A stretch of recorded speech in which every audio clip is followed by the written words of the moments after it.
Chapter 311. Yunjian's heart was pounding as she watched the scene unfold before her. She suppressed her surprise and was too embarrassed to stay any longer when she saw that her brother, Yun-yi, had woken up. After all, she had never expected such a scene. In spite of it, she was thankful that the girl sleeping next to Yun-yi was not Qin Yubing, regardless of whether Qin Yu and Yun-yi had done anything. Otherwise, with Qin Yubing's character, she might not stop until she caused more trouble. You guys. Cough cough, we'll head out first. Come out once you're dressed. Yunjian gave Qin Yu a look. Qin Yu was the one who had stayed the longest by Yunjian's side in his past life. Yunjian would usually bring her along when he went out on a mission, so Qin Yu naturally understood the meaning behind Yunjian's look. Qin Yu nodded with a lowered head. Yunjian then dragged Ce out. Yun-yi, who was in the room, turned over and woke up. Qin Yu's petite figure was the first thing he saw when he came back to his senses, but Yun-yi was stunned at the same time. He suddenly recalled the scene before he fainted. He had been drugged and had managed to escape. Then, he saw a door and rushed in. Later on, he even saw a slender young girl taking a bath, and he immediately hugged her. What happened after that? He could not remember what happened after that at all. Qin Yu, on the other hand, felt her eyelids twitch when Yun-yi's handsome face stared at her. Anyone with a discerning eye would be able to see what was going on in this situation. Yun-yi was not stupid. He did not know if he had done anything to the girl, but the girl was lying on the bed with him innocently. Based on this point alone, he was a bastard. I'm sorry. Yun-yi tapped his forehead with his fair, slender fingers and spat out, I'll be responsible for you. Qin Yu stared at Yun-yi blankly. She only wanted to say that nothing had happened between them.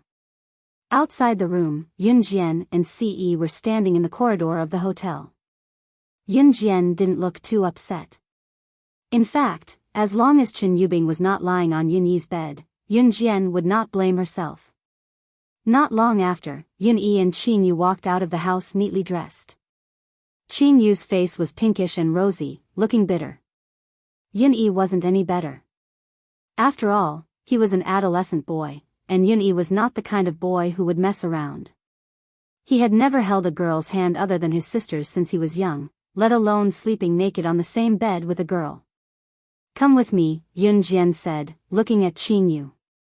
Qin Yu looked up at Yunjian and followed him. Yun-yi, on the other hand, thought that Yunjian knew that he was sleeping with Qin Yu. He panicked at the thought of his sister's formidable skills. Xiao Jian, it's my fault. I accidentally ruined the girl's innocence. You. Don't hit the girl. Before Yun-yi could finish, however, he was cut off by Yunjian. Don't worry, I won't eat her up, Yunjian said with a chuckle. It was normal for Yun-yi to not know that she knew Qin Yu. Chapter 312. When she came to a quiet corner with Yunjian, Qin Yu's tender and adorable baby face was flushed with a tinge of redness. Once they were away from Yun-yi and Ce, Qin Yu started to explain, Sha, we didn't do anything. I know. Yunjian interrupted Qin Yu, pressing her lips together and changing the topic. Did you come to Longmen City to look for me? Once Yunjian changed the topic, Qin Yu did not dwell on the embarrassing incident just now. She nodded, still retaining the shyness of a young girl in her movements. The master asked me to look for you. If Yunjian had not witnessed Qin Yu's poisoning skills, she might have believed that Qin Yu was just an ordinary girl. You can stay in Longmen City then, Yunjian continued. Really? Qin Yu asked in surprise. Qin Yu still retained the lively and adorable attitude of a young girl.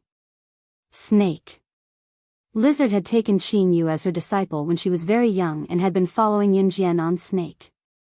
Lizard's behalf since then. Qin Yu's excellent poisoning skills had allowed her to avoid the brutal assassin or secret agent training. In spite of that, Qin Yu still had the basic ability to protect herself. After all, if she could not even protect herself, Qin Yu would not have the chance to stay by Yunjian's side. She, Yunjian, never wanted useless people by her side. You're about the same age as me now. Follow me as a student from now on, Yun Jian said to Qin Yu with a nod. She usually did not have any big secrets in front of Qin Yu. Qin Yu, on the other hand, was one of the people who had been with her the longest, just like snake, lizard and tiger, leopard. I'm going to enroll? Qin Yu pointed at herself in surprise and asked Yun Jian. That's right. Yun Jian narrowed her eyes and nodded before she continued to ask Qin Yu, how's the group of old things? Those old bastards were the lackeys of the previous boss of the Kosha mercenaries. Qin Yu came from the Kosha mercenaries, so she must know more about these things. It was only then that Qin Yu spoke. Master said that they'll be conducting a large-scale operation soon, yes. Come with me to the Kosha mercenaries in a few days, Yun Jian said. Qin Yu nodded in agreement. When it came to Yun Jian's arrangement, Qin Yu was just like snake, lizard, tiger, leopard. When Yun Jian and Qin Yu walked out from the corner, they saw Ce and Yunyi finishing their conversation. Qin Yu could not help blushing when she saw Yunyi. Brother, you guys go back first, Yun Jian said to Yunyi. Xiao Jian, you found me so quickly. Do you know who drugged me? Yunyi spoke through gritted teeth. Of course, he hated the person who drugged her. If it were not for that person, he would not have allowed the girl to lose her chastity for no reason. Although Yunyi knew that he did not really do anything to the girl, the fact that the two of them were hugging each other naked was not a pleasant thing to say. Qin Yubing. Yun Jian narrowed her eyes with a murderous glint before she told Yunyi, brother, I'll handle this for you. How dare Qin Yubing set her eyes on her brother? Then, was she ready to accept her wrath? Chapter 313. In the end, Yun Jian got Ce to drive Yunyi home first while Qin Yu followed Yun Jian. Ce was very obedient to Yun Jian. Once he heard that Yun Jian wanted him to bring his future brother-in-law home first, he quickly dragged him away. Slaying, he's your brother? Qin Yu looked up at Yun Jian and asked shyly. Yun Jian grinned and patted Qin Yu's shoulder, saying casually, let's go. It's rare for us to meet again after our last parting. Let's do something big. Everyone knew that slaying God loved money. Look, she had just been reborn in Longmen City for a few months and had already started new crews. Whatever capital she had invested, she was earning back double now. In her past life, Yun Jian's mission had never been less than $10 million. Yun Jian had been diligent and happy in accepting missions in her past life. Of course, when Yun Jian accepted a lot of missions, she would even bring Qin Yu with her for convenience. Qin Yu would poison a bunch of people, but what about Yun Jian? She would kill when she had to and sneak when she had to. Both of them had completed many missions together. Ha! Qin Yu chuckled when she heard that they were going to do something big and followed Yun Jian eagerly. As for Qin Yubing, she was certain that Yunyi would not be able to escape from her this time. She had even drugged herself so that her scheme could be carried out smoothly. Of course, Qin Yubing came to the hotel later than Yun Jian and Ce. She felt that there was no need for her to rush. Yunyi was already in her hands now, she had to take it slow. In order to make sure that her trick was flawless, she even ran home to get the only color camera in her house. When Qin Yubing took the camera, however, she swallowed the aphrodisiac. Yao Yao ran excitedly from home to the 6th floor of the hotel. When she arrived at the hotel room that she had booked, she was knocked unconscious by someone with a stick. When she woke up again, Qin Yubing had been tied up by Yun Jian. What was going on? Qin Yubing seemed to have suddenly realized the danger. She looked at Yun Jian in horror and asked, You? Why are you here? Yun Jian sneered when she heard Qin Yubing ask her why she was here. She stared coldly at Qin Yubing and her eyes flashed with a strong sense of viciousness. What do you think? You, what do you want to do to me? Qin Yubing raised her voice in fear. At this time, Qin Yubing felt that the aphrodisiac in her body began to take effect. She gave herself an aphrodisiac too, Qin Yu told Yun Jian as she looked at Qin Yubing. Qin Yu was an expert in using poison. At the same time, she was well versed in all kinds of medicine, so she could tell at first glance that Chen Yubing had given herself an aphrodisiac too. Yun Jian did not expect Chen Yubing to give herself that kind of medicine. She looked disgusted and turned to look at Qin Yu with a smirk. Since she likes this medicine so much, give her something stronger. You, what do you want to do to me? Chen Yubing screamed when she heard Yun Jian. She looked at Yun Jian in extreme fear and screamed. I'll be generous and let you experience what you wanted to do to my brother. Yun Jian smirked maliciously. Chapter 314. Sister Jian, I've recently developed a super potent aphrodisiac. I was worried that no one would test it on me. Qin Yu pouted, a wicked smirk on her adorable doll-like face. She told Yun Jian. In her past life, Qin Yu had always called Yun Jian slaying, but their identities were different now. Moreover, Yun Jian did not show up as slaying god, so Qin Yu called her Sister Jian instead.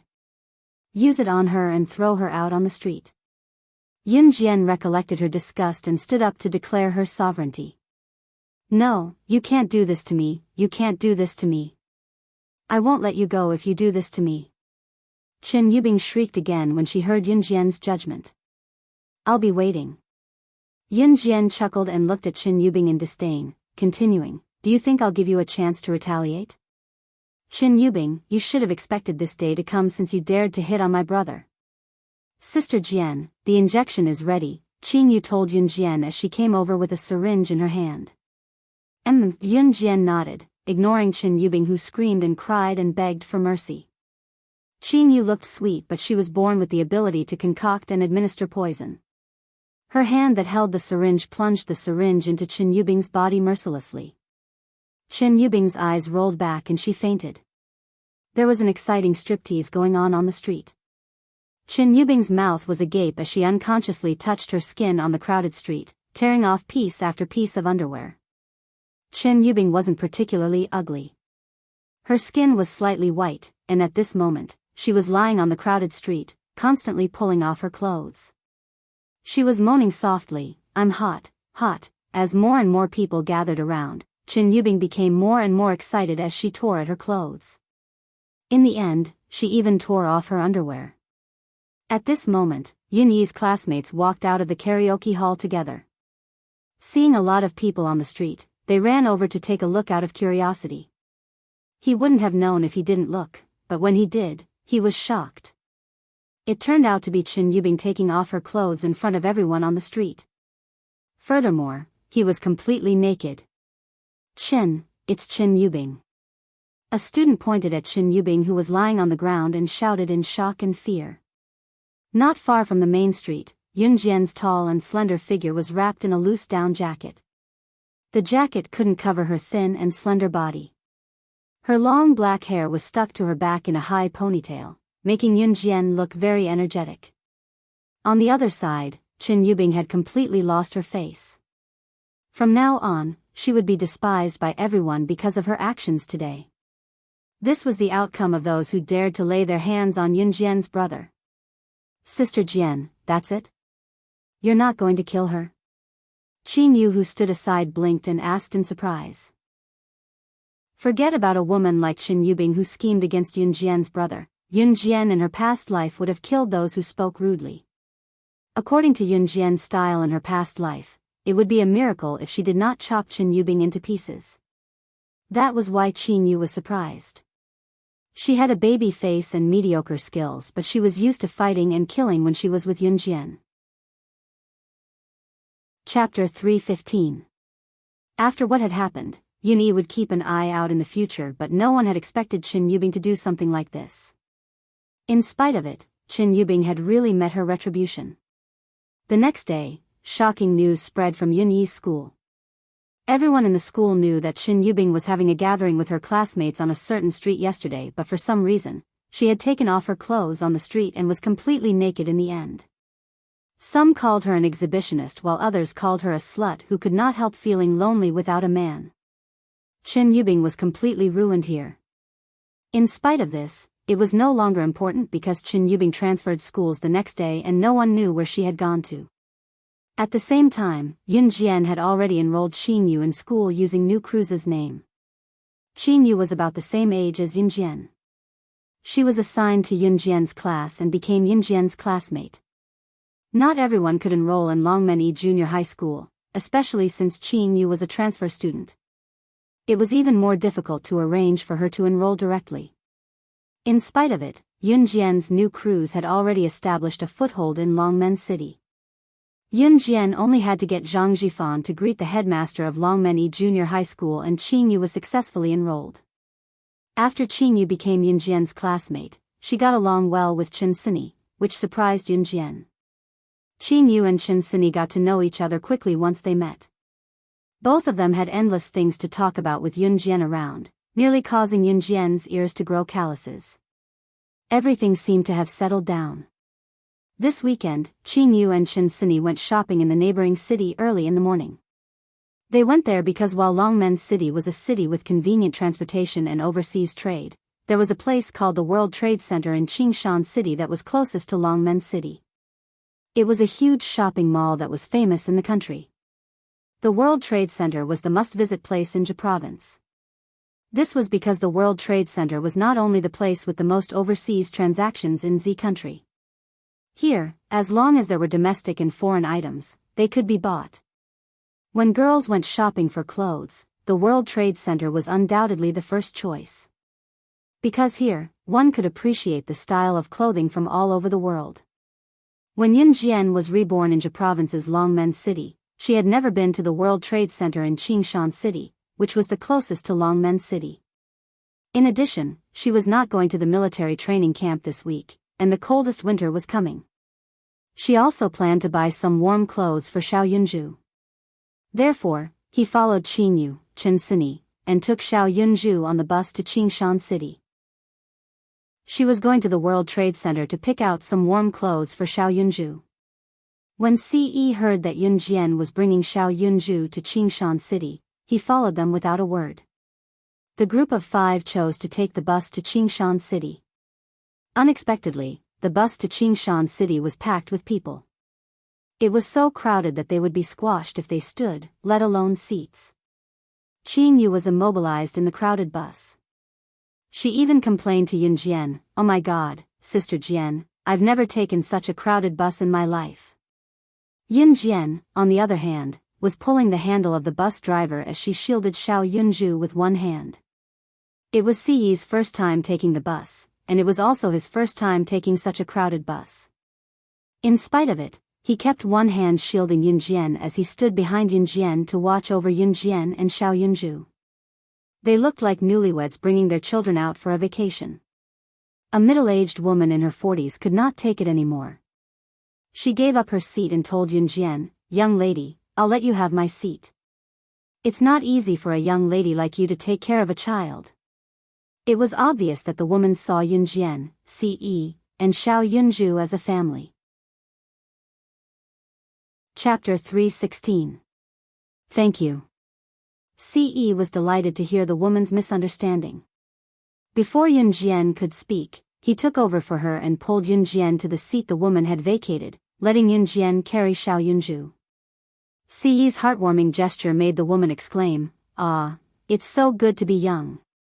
Yunjian's cheeks flushed, but she accepted the woman's kindness without explaining anything. She thought that she could squeeze in with the crowd, but Xiao Yunju was small and it was difficult for him to stand in the crowded bus. If he was not careful, he might bump into something. Therefore, Yunjian accepted the woman's kindness and thanked her. Xiao Yunju was being carried in Yunjian's arms obediently. He blinked his large eyes, his long eyelashes fluttering. His thin and frail body did not look like an 8-year-old child. Xiao Yunju looked more childish and was much shorter than his peers. It was probably because this body had not been well nourished in the past that he looked like he was 4 or 5 years old at most. Yunjian was dressed more maturely than usual today, which was a stark contrast to her usual 15 or 16-year-old face. That was why the woman had misunderstood that Yunjian was Yunjian's child. After all, there were girls who became mothers at such a young age. It was fortunate that Qingshan City was not far from Longmen City. Qing Yu, Chen Sini, and Ce, who did not have seats, only stood for about 45 minutes before they reached the final stop. When they reached the final stop, they took the second bus and arrived at the World Trade Center, which was also the entrance of the World Trade Center. The World Trade Center located in Qingshan City had a daily turnover of $10 million. This undoubtedly made the World Trade Center the most famous shopping mall in the area. Yunjian got off the second bus and walked in front holding Xiao Yunju's hand. Ce followed beside her. Qin Yu and Chen Sini held hands as they were dazed by the dazzling array of merchandise. They had no idea where they had run off to. Qin Yu had been through a lot, but she still had the innocent heart of a young girl.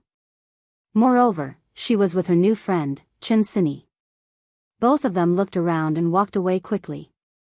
Before Qin Yu and Chen Sini walked away, however, they set a meeting place with Yunjian. Yunjian then grabbed Xiao Yunju's hand and went shopping on the men's wear street. The entire street was filled with men's wear, and the children's wear that was suitable for Xiao Yunju was on this street as well. Yunjian grabbed Xiao Yunju's hand and was about to step into a store that sold children's wear with Ce when a surprised voice came from the side. "It's you?" The surprised male voice made Yunjian's eyelids twitch. It was then that Yunjian recognized the owner of the ecstatic voice. Yunjian frowned slightly when she saw the person but did not pay attention to him right away. The person thought that Yunjian did not remember him. He was a little disappointed but also surprised. "Don't you remember me? I'm Qin Yan. We met last time at Weiwu Mountain." Of course, it was not that Yunjian did not remember him, but she did not want to bother with him. She didn't expect to meet someone she had met before here. Yunjian replied faintly. Ce stood aside and looked at the man who had appeared out of nowhere. A glint flashed across his eagle-like eyes. Qin Yan did not expect to meet the girl he had been thinking about last time here. He did not even notice Ce, who was standing beside Yunjian, and introduced himself in a friendlier manner to Yunjian. Chapter 3:17. Yunjian didn't answer him. Even though Yunjian didn't answer, Qin Yan wasn't disheartened. When he first saw Yunjian at Weiwu Mountain, Qin Yan felt that his spring had arrived. Yunjian's graceful figure and her beautiful and delicate face had always been deeply imprinted in Qin Yan's heart. It felt as if a small sapling had suddenly sprouted when it met the sun. Qin Yan had a few girlfriends before, so he quickly realized that he had fallen in love with Yunjian at first sight. However, he didn't expect to meet her here after they parted that day. This made Qin Yan feel that they were definitely fated to meet. He decided that he would definitely woo her. Qin Yan suddenly stretched out his hand to grab Yunjian's small hand as he muttered, "It's fate that brought us together. I'm not a bad person. It means that we are fated to meet each other. Let's go, I'll show you around." However, before Qin Yan's hand could even touch a strand of Yunjian's hair, Yunjian was pulled into Ce's embrace. Ce frowned. If that gaze could kill, Qin Yan would have died 1,000,000 times over. "Don't touch my woman." Ce immediately declared his sovereignty. Yunjian was pulled into his embrace. She only felt that she was covered by a warm chest and her hand was holding on to the confused Xiao Yunju. "What? Your woman?" Qin Yan didn't notice Ce at first, but now, even if he was blind, he should have sensed Ce's presence. Ce was about half a head taller than Qin Yan, so Qin Yan had to look up to meet Ce's eyes. When Qin Yan heard Ce say that Yunjian was his woman, his eyelids twitched and he looked disappointed. "Sister, what did brother Ce mean when he said that you're his woman? Does that mean that sister will be able to accompany brother Ce forever?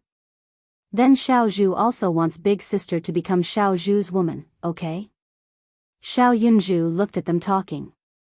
He rubbed his head as if he was thinking for a long time before saying these words. Cough. Yunjian was almost frightened by Xiao Yunju's innocent words. She broke free from Ce's embrace and squatted down to rub Xiao Yunju's head. Finally, she stood up and slapped Ce's hand. "Don't talk nonsense." With Yunjian's pat, Ce felt a surge of warmth in his heart. He smiled slightly and reached out to grab Yunjian's slender hands, interlocking their fingers. When Qin Yan saw Ce holding Yunjian's hand, his expression turned slightly ugly. However, when he thought about how Yun Jian had said to Ce, "Don't talk nonsense," his disappointed expression immediately recovered. It seemed like this guy's feelings for Yun Jian were one-sided, but Yun Jian didn't like him. That must be it. Chen Yen thought to himself. Although this guy was handsome and had good features, he admitted that he couldn't compare to him. But what if they were to compete in strength? Could this guy compare to him, who was the vice president of the school's taekwondo club and had won countless championships in various taekwondo, wushu, sanda, and other activities? So what if he was good-looking? He was still a gigolo. How could he be as manly as him? When he thought of this, Chen Yen started scolding Ce. Didn't you realize that she doesn't like you? You should know your place. If you're a man, you shouldn't touch a girl like this. As Chen Yen spoke, he reached out to pat Ce's hand that was holding Yun Jian's hand. In Chen Yan's opinion, Ce was at most a gigolo. So what if he was handsome? Chapter 318. Chen Yen thought about it and decided to do it. He reached out his hand and wanted to slap Ce's hand away from Yun Jian's. He wanted to use this opportunity to throw Ce to the ground using taekwondo moves. If he presented himself in such a cool manner in front of Yun Jian, she would definitely think that he was especially manly. Just as Chen Yen was about to grab Ce smugly and throw him to the ground in front of all the passers-by, Ce, a fair and slender hand with a black pocket watch on the wrist, seemed to know what he was going to do in the next second.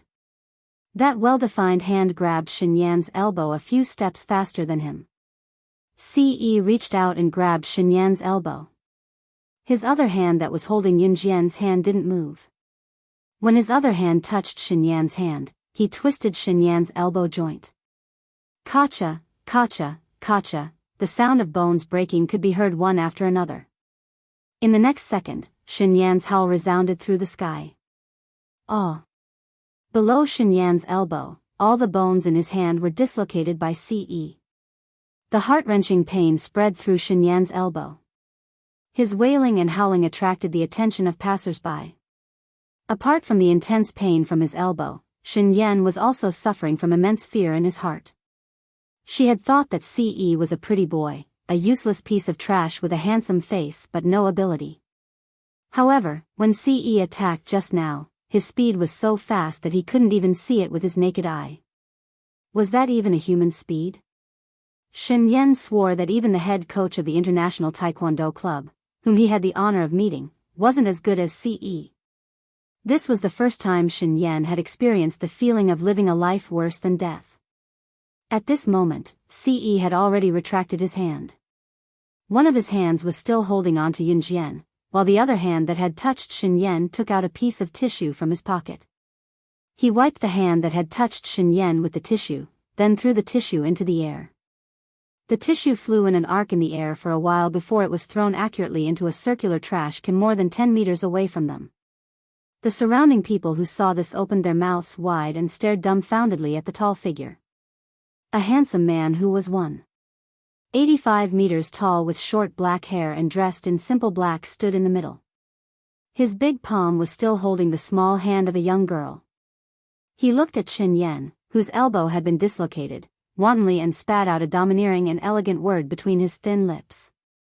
Get lost. Some people were born with the air of a king. Ce was undoubtedly one of them, and he was one of the best among them.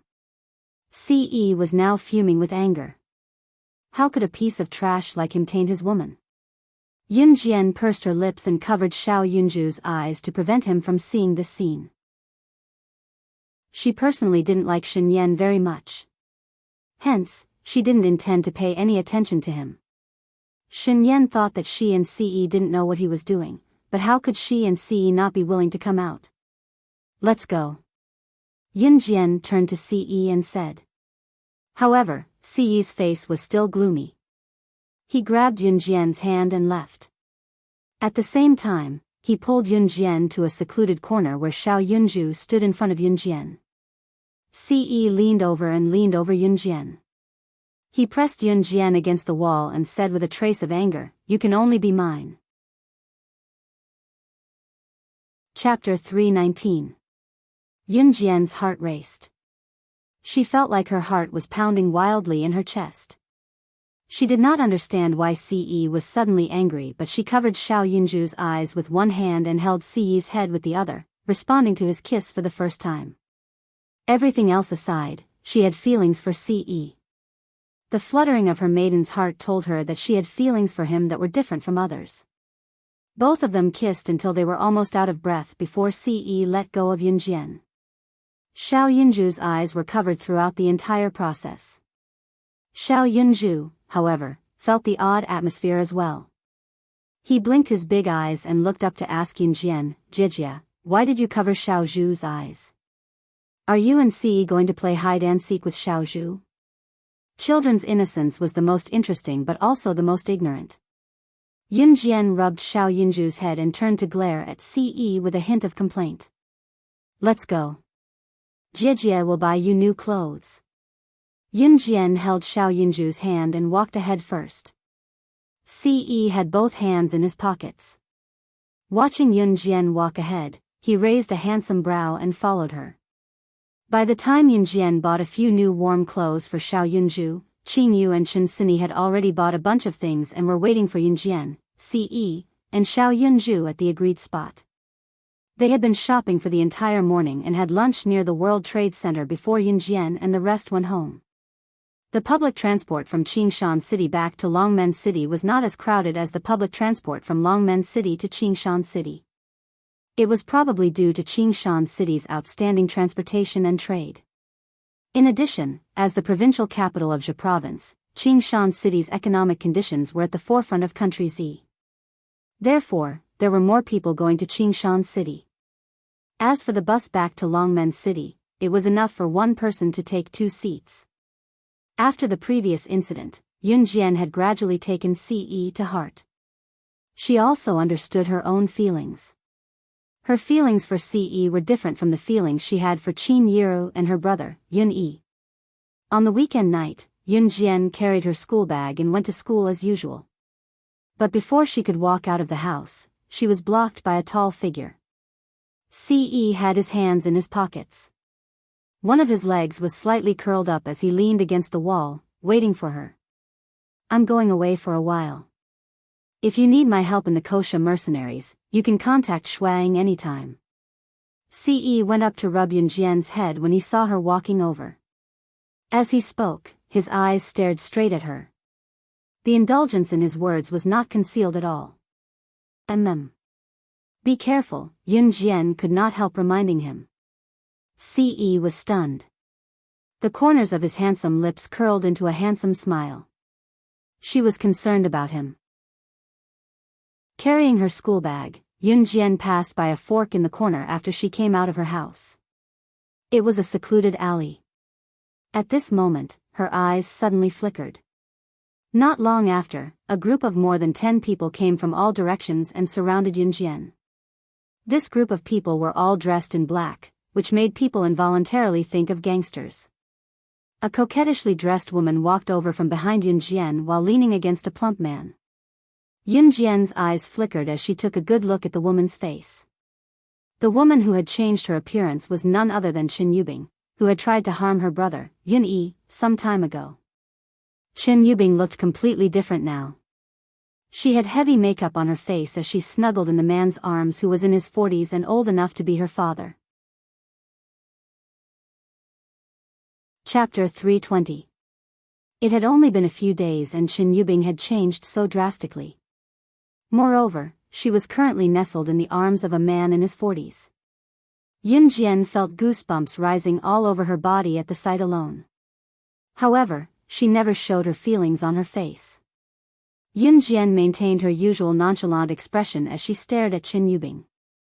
Chen Yubing was noticeably thinner than before. More importantly, she had taken off her student uniform and put on a very revealing off-shoulder top. She even wore a pair of high heels. The biggest change was her face. Her originally pretty face was now covered with makeup, and her face was now unrecognizable. The face covered in heavy makeup was currently staring at Yunjian with a twisted expression. She looked like she wanted to cut Yunjian into 1,000 pieces. Kill me? Yun Jian asked flippantly. Looking at the fat man beside Qin Yubing, she could roughly guess what Qin Yubing had done. In fact, what Qin Yubing had done was not far from Yun Jian's guess. The aphrodisiac that Qin Yubing had been drugged with last time was developed by Qin Yu. However, those who were drugged with it would lose consciousness for a short period of time and feel waves of heat flowing through their bodies. If the drugged person did not have a strong will, they would strip themselves naked in no time. As for what Qin Yubing had done afterward, Yun Jian had no idea. However, looking at how Qin Yubing was nestled in the man who was old enough to be her father, it was not hard to tell that she had latched onto this man's coattails. Yun Jian, do you think you can do whatever you want in Longmen City just because you have some skills? I'm telling you, Qin Yubing, won't let you go even if I become a ghost. Qin Yubing's twisted smile was menacing. No one knew what she had gone through. After she woke up, she was lying naked on the road for everyone to see. She was ruined. Her future was ruined. However, Qin Yubing swore that she would take revenge on Yun Jian. In spite of it, Qin Yubing knew that Yun Jian had some skills. Last time, the yellow-haired man who wanted to deal with Yun Yi was defeated by Yun Jian. This time, Qin Yubing was hugging the fat middle-aged man she was snuggling against. He was a gangster. He was different from the weak yellow-haired guy from before. The middle-aged man was a gangster and the second in command of the Nine Valleys Gang, the second largest mafia group in Longmen City. People in the underworld called him Xiong Eru. Qin Yubing was determined to go against Yun Jian to the end. She was already ruined, so she was willing to give herself to Xiong Eru. This time, she had asked Xiong Eru to lead a group of people to surround Yun Jian in order to take revenge for what Yun Jian had done to her. In Qin Yubing's opinion, she hated Yun Jian so much that she was willing to exchange her body for power to deal with Yun Jian. Brother Xiong, she's the one who bullied me. You must avenge me. Qin Yubing said as she pointed her finger at Yun Jian. Before she could finish, however, the atmosphere changed. Yun Jian narrowed her eyes. Not long after, a group of people rushed in from the front and back of the alley. A round-looking man led a group of men with guns over. The man went to Yun Jian and bowed respectfully at a 90 degrees angle to Yun Jian, saying respectfully, "Miss Yun, our boss invites you." Yun Jian could tell at a glance that the man was Su Zetian's subordinate and also a higher-up in Longmen City's top mafia group, Dragon Head Gang. When Xiong Eru, who was called Brother Xiong, saw this man and his group, his eyes widened, and there was a trace of indescribable fear in his eyes.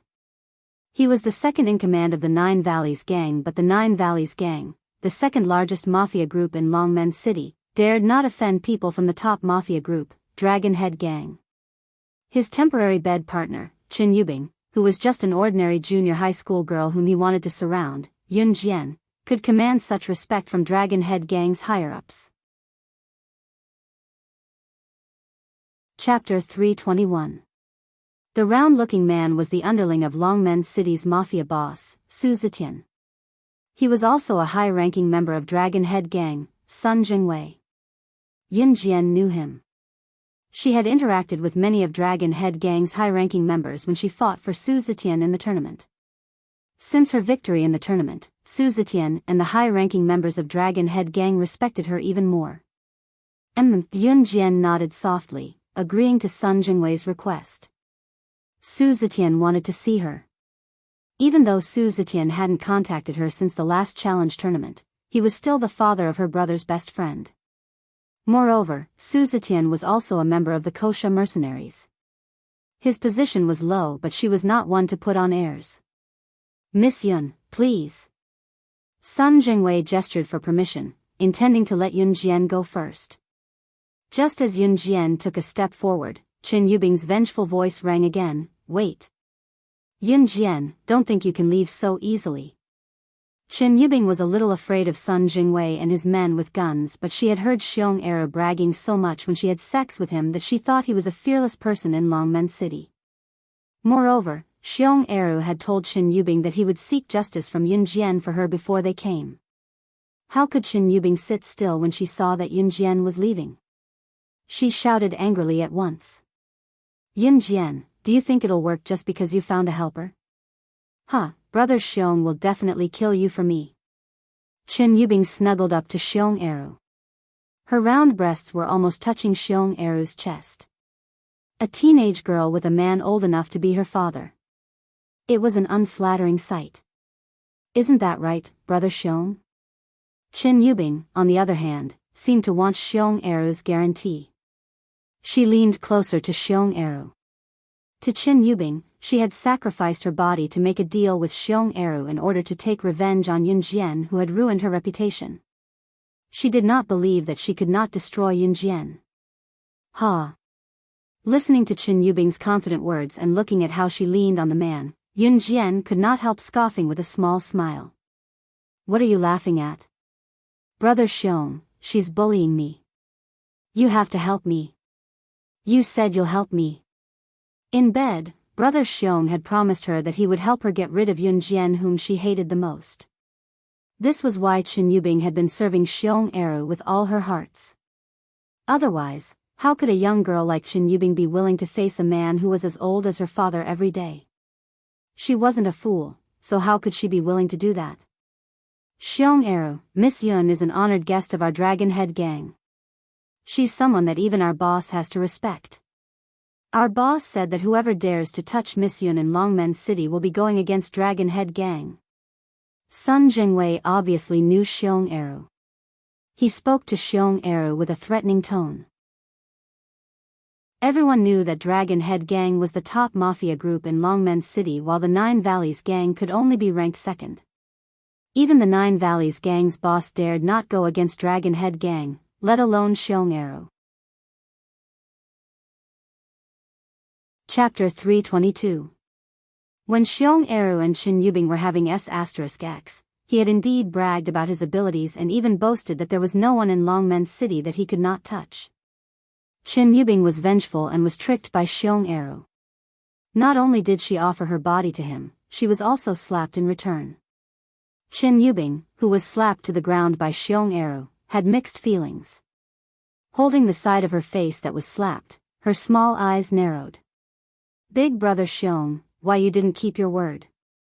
You promised me. Chen Yubing didn't realize that something was wrong. She stared at Xiong Eru with her eyes wide open. Her face was filled with disbelief and malevolence. King hell, I almost ruined my future because of you. The person you King offended is someone protected by Dragon Head gang's boss, and you dare ask me to avenge you? Xiong Eru slapped Chen Yubing in front of Yun Jian and Sun Jingwei. Xiong Eru was definitely a despicable person. The fact that he could lay his hands on the woman in his arms earlier proved that he was not a good person. In spite of it, Xiong Eru was sly and cunning. He could think of ways to resolve problems in time. This was the most important skill in the underworld. King B*TCH. How dare you order me around? CK your whole family. Without needing Yun Jian to do anything, Xiong Eru picked up Chen Yubing's head and messed up her hair before slamming it to the ground. It was as if he was treating a prisoner. He did not treat Chen Yubing as a human being at all. Ah. Chen Yubing felt like a knife was being twisted in her heart. She cried out in pain, but her mouth opened and closed in the end, unable to utter a single word. In the end, Chen Yubing's head was slammed to the ground by Xiong Eru until she bled and fainted completely. Chen Yubing, who was originally bright and beautiful, seemed to have completely fallen into a quagmire. She was as silent as death. Xiong Eru didn't even look at Chen Yubing, who had once been in love with him. He walked over with a smile, stood in front of Sun Jingwei, and said to Yun Jian in a flattering tone, I was blind just now and offended you. I've already taught this shameless woman a lesson. I hope the two of you can forgive me. Xiong Eru didn't have any other skills, but he was very good at flattering people. This was especially true for Chen Yubing. After all, Chen Yubing was a woman who had been with him for a period of time. In the end, because of Chen Yubing, Xiong Eru had almost harmed him. However, Xiong Eru had used the most direct method to make up for what he had almost done wrong. Judging from his personality, Xiong Eru wasn't a pushover. Yin Jian narrowed her eyes. She would not sympathize with Qin Yubing. Qin Yubing was purely reaping what she had sown. She deserved this retribution. Yin Jian ignored Xiong Eru and didn't look at the unconscious Qin Yubing. She turned around and left with Sun Jingwei. This was the way of the world. If one wasn't strong, especially a woman, and wanted to rely on a man to get to the top, what awaited her could be a vicious beating or a cruel betrayal at any time. And Qin Yubing was undoubtedly one of them. Yin Jian didn't go to the evening self-study session. She took a car with Sun Jingwei and soon arrived at the headquarters of the Dragon Head Gang. In front of a decent-looking tall building. Chapter 323. The higher-ups of Dragon Head Gang were having a meeting in the conference room. Once Yin Jian followed Sun Jingwei inside, all the higher-ups in Dragon Head Gang stood up at once. Although no one knew who Yin Jian was, no one could forget Yin Jian's stunning performance in the challenge tournament. Even the higher-ups who had a particular opinion of Yin Jian had to keep quiet when they saw Yin Jian. "Miss Yun, you're here." Standing among the higher-ups, Su Zetian, who was dressed formally, did not look old. He walked toward Yin Jian, his respect for Yin Jian evident from his solemn expression. Why did you send someone to look for me?" Yin Jian did not like to beat around the bush, going straight to the point. Su Zetian hadn't looked for her since the last challenge tournament. In fact, Yin Jian was not close to him, but they bumped into each other often. She often saw her brother, Yin Yi, and Su Haokol playing together. Su Haokol was Su Zetian's son, so it was only natural that they would bump into each other when they walked together. "Miss Yun, it's like this," Su Zetian said. He paused for a moment before continuing. "We, Dragon Head Gang, are the top mafia group in Longmen City and also the mafia representative of Longmen City. In fact, a national mafia tea party will be held in the underworld a few days later. The organized mafia group will invite the mafia bosses from all over the country to attend the tea party along with their experts." The nationwide mafia tea party was, to put it bluntly, a competition of skills. It was a gathering where all the major gangs sent their experts to learn from each other. There'll also be a ranking of the experts from all the major provinces and cities participating in the mafia group's strength. Therefore, on behalf of our Dragon Head Gang, I sincerely hope that you can join our Dragon Head Gang and participate in this tea party as one of our experts. Su Zetian said sincerely, but at the same time, he stared at Yin Jian without blinking. To put it bluntly, the reason why Su Zetian asked Sun Jingwei to invite Yin Jian over was to invite her to join the Dragon Head Gang. Secondly, he wanted her to attend the tea party organized by all the gangs in the country as a member of Dragon Head Gang. Okay. After hearing Su Zetian's words, Yin Jian wasn't in a hurry to agree. She pursed her lips and raised her eyebrows. She then asked Su Zetian in a probing tone, "Then, what are the benefits?" If he wanted her to help him attend such a gathering, he would naturally want some benefits. As the saying goes, one should not receive a reward for nothing. Even if Su Zetian was a member of the Kosha mercenaries, Yin Jian would treat him equally. "As long as Miss Yun agrees, then I, Su Zetian, will agree to any request you make," Su Zetian said boldly. This was probably the biggest promise that a mafia boss of a city could make. Although Su Zetian was only a mafia boss in a small Longmen city, the area of influence he had was not small. There were thousands of people in Dragon Head Gang. It was a considerable force. Yin Jian raised her eyebrows and smirked. Pressing her red lips together, she asked softly, "What if I want the entire Dragon Head Gang? Will you give it to me?" Once she said that, not only was Su Zetian stunned, everyone else's eyelids twitched. What a bold claim. She wanted the entire Dragon Head Gang? Even if she won the challenge tournament and displayed her extraordinary ability, she was still a Dragon Head Gang member. Chapter 324. You're too arrogant, young lady. We sincerely invited you to join us because we respect you as a powerhouse. I didn't expect you to be so bold as to ask for more. One of the Dragon Head Gang's higher-ups shouted at Yin Jian. Not long after, some of the higher-ups followed suit and spoke to Yunjian. To the audience, Yunjian had won the previous match and crippled the boastful foreigner, which was quite satisfying to them, but it was not the same for Yunjian. However, Su Zetian had sincerely invited her to join Dragon Head Gang this time. Yet, Yunjian did not appreciate the gesture. She had actually raised conditions and boasted that she wanted to replace Su Zetian as the mafia boss and take over the entire Dragon Head Gang. Compared to the rage of the other higher-ups, Su Zetian was much calmer. He looked at Yunjian with a slight frown. Yunjian, on the other hand, was not flustered. She even walked leisurely to an empty seat not far away and sat down, crossing one leg over the other. The expression on her face was very relaxed, and she did not feel the slightest bit strange when the higher-up's presence suddenly turned hostile and said that she did not know what was good for her. When the higher-ups were done scolding her, Yunjian turned to look at them with a pair of round eyes and asked softly with a wink, "Thank you for the scolding. Let's sit down and have some tea first." Once they heard Yunjian, their eyes bulged again. A few of the higher-ups were even glaring, looking like they were choked by Yunjian's frivolous words. Compared to the higher-ups, Su Zetian was much calmer. He seemed to have sensed something as he stood where he was without saying a word. It was only when the other higher-ups had calmed down that Su Zetian walked to Yunjian. "Miss Yun, please enlighten us." Su Zetian was already standing in front of Yunjian, maintaining his respectful demeanor. Even Yunjian could not help narrowing her eyes at his demeanor. Su Zetian was indeed the top mafia boss of Longmen City. His value was incomparable to the other higher-ups. Yunjian stretched out her hand and tapped the long conference table with her finger.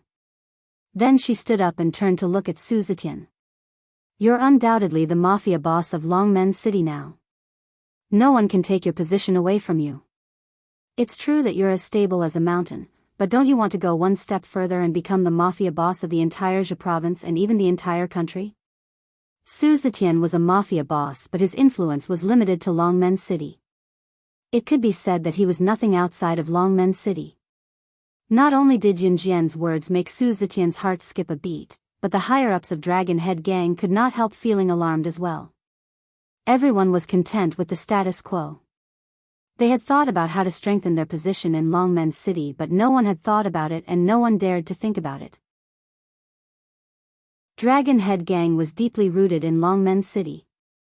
Could they move to Zhe province one day? Becoming the #1 mafia in Zhe province. Leave Dragon Head Gang to me. I promise to make Dragon Head Gang the top mafia in Country Z. Otherwise, I, Yunjian, will write my name backwards. Yunjian said abruptly, slamming the table as she stood up. For some reason, when the group heard Yunjian's words again, they were not as resistant as they were in the beginning. Yes, everyone wanted to move forward. Now, it was as if Yunjian had some kind of magical power. What she said made everyone's heart skip a beat. But at the same time, everyone was filled with a surge of hot blood. Chapter 325. When Su Zetian heard this, he immediately felt energized. Dragon Head Gang was actually a gang that Su Zetian had founded with his brothers. Dragon Head Gang was the culmination of half his life's effort and the expectations of all the higher-ups. It was not that Su Zetian had not thought about leading his brothers out of the tiny Longmen City and becoming the top gang in Zhe province or even Country Z. However, he had never dared to do it because he did not have the capability nor the capability. Although he was a member of the Kosha mercenaries, Su Zetian was merely a nobody among the Kosha mercenaries. In spite of it, his heart that had been dormant for a long time finally surged again after he heard Yunjian's words. "What makes you so sure that you can do it?" "It has been decades since our boss led us to establish the Dragon Head Gang. In these decades, even a group of old men like us, who are hundreds of times more experienced than you, could not be so frivolous as to say such words. What makes you think that you can lead our brothers in the Dragon Head Gang to become the top gang in Z country?" One of the higher-ups pointed out the problem once again. It did not mean that they would hand the gang over to Yunjian just because she had stirred their blood with what she said just now. This was the result of half their life's effort and hard work to create what they had today. What made her think so? What made her think that they would hand Dragon Head Gang over to her just because she had said something that made everyone's blood boil? None of them were fools. All of them had the ability to distinguish right from wrong. Because I'm better than all of you. Because I'm the director of new crews. Yunjian narrowed her eyes and declared brashly, not mincing her words at all. What? New cruises director? After Yunjian's words, someone was finally shocked and cried out. New Cruise was now a household name in Longmen City. It was a new company that had only been around for less than half a year, but it had achieved astounding results in less than half a year. Not long ago, the car show that New Cruise had helped organize was the largest car show that had never been heard of in the country. 3 limited edition supercars were displayed at the show. Which large-scale auto show could compete with it? Hence, New Cruise's name shot to fame overnight, not only in Longmen City but also in the national car exhibition scene. Moreover, New Cruise's sales of cars had reached a climax. It was no exaggeration to say that New Cruise had become a pioneer that led the advancement of the times. It took less than half a year for New Cruise to rise to this day. Now, Yun Jian, who claimed to be New Cruise's director, was standing in front of everyone. At this moment, it wasn't just the higher-ups of the Dragon Head Gang. Even Su Zetian was looking at the smiling girl in front of them in horror. They saw Yun Jian standing in front of the crowd. Her smile was very sweet, and within that faint smile, there was an aura that made everyone have no choice but to submit to her. Perhaps she could really lead Dragon Head Gang out of Longmen City and into Zhe Province, or even become the top gang in Country Z. Su Zetian clenched his fists, gritted his teeth, and said resolutely to Yun Jian, "Fine. Dragon Head Gang is yours from now on." Su Zetian's decision was for the sake of his brothers in the gang. Chapter 326. Su Zetian was a good leader. From the time he led his brothers to establish Dragon Head Gang until now, he had always wished to lead them out of Longmen City. It was a wish that Su Zetian had always wanted, but he was incapable of making it happen. He had only wanted to invite Yun Jian to join Dragon Head Gang today but did not expect her to claim that she would take his place. As it turned out, Yun Jian's words struck a chord in Su Zetian's heart. His brothers had been with him for so many years, but they were still lingering in Longmen City. Su Zetian had long thought that if someone stronger than him were to lead them out of Longmen City one day, he would have to give up his position as Dragon Head Gang's boss immediately, even if he had to give up everything. Today, this person had appeared. Perhaps Yun Jian's age did not match her skills. It sounded impossible for her to take over Dragon Head Gang's position. However, Yun Jian was New Cruise's director. Yes. This was true because Su Zetian had seen Yun Jian's performance at the auto show that day.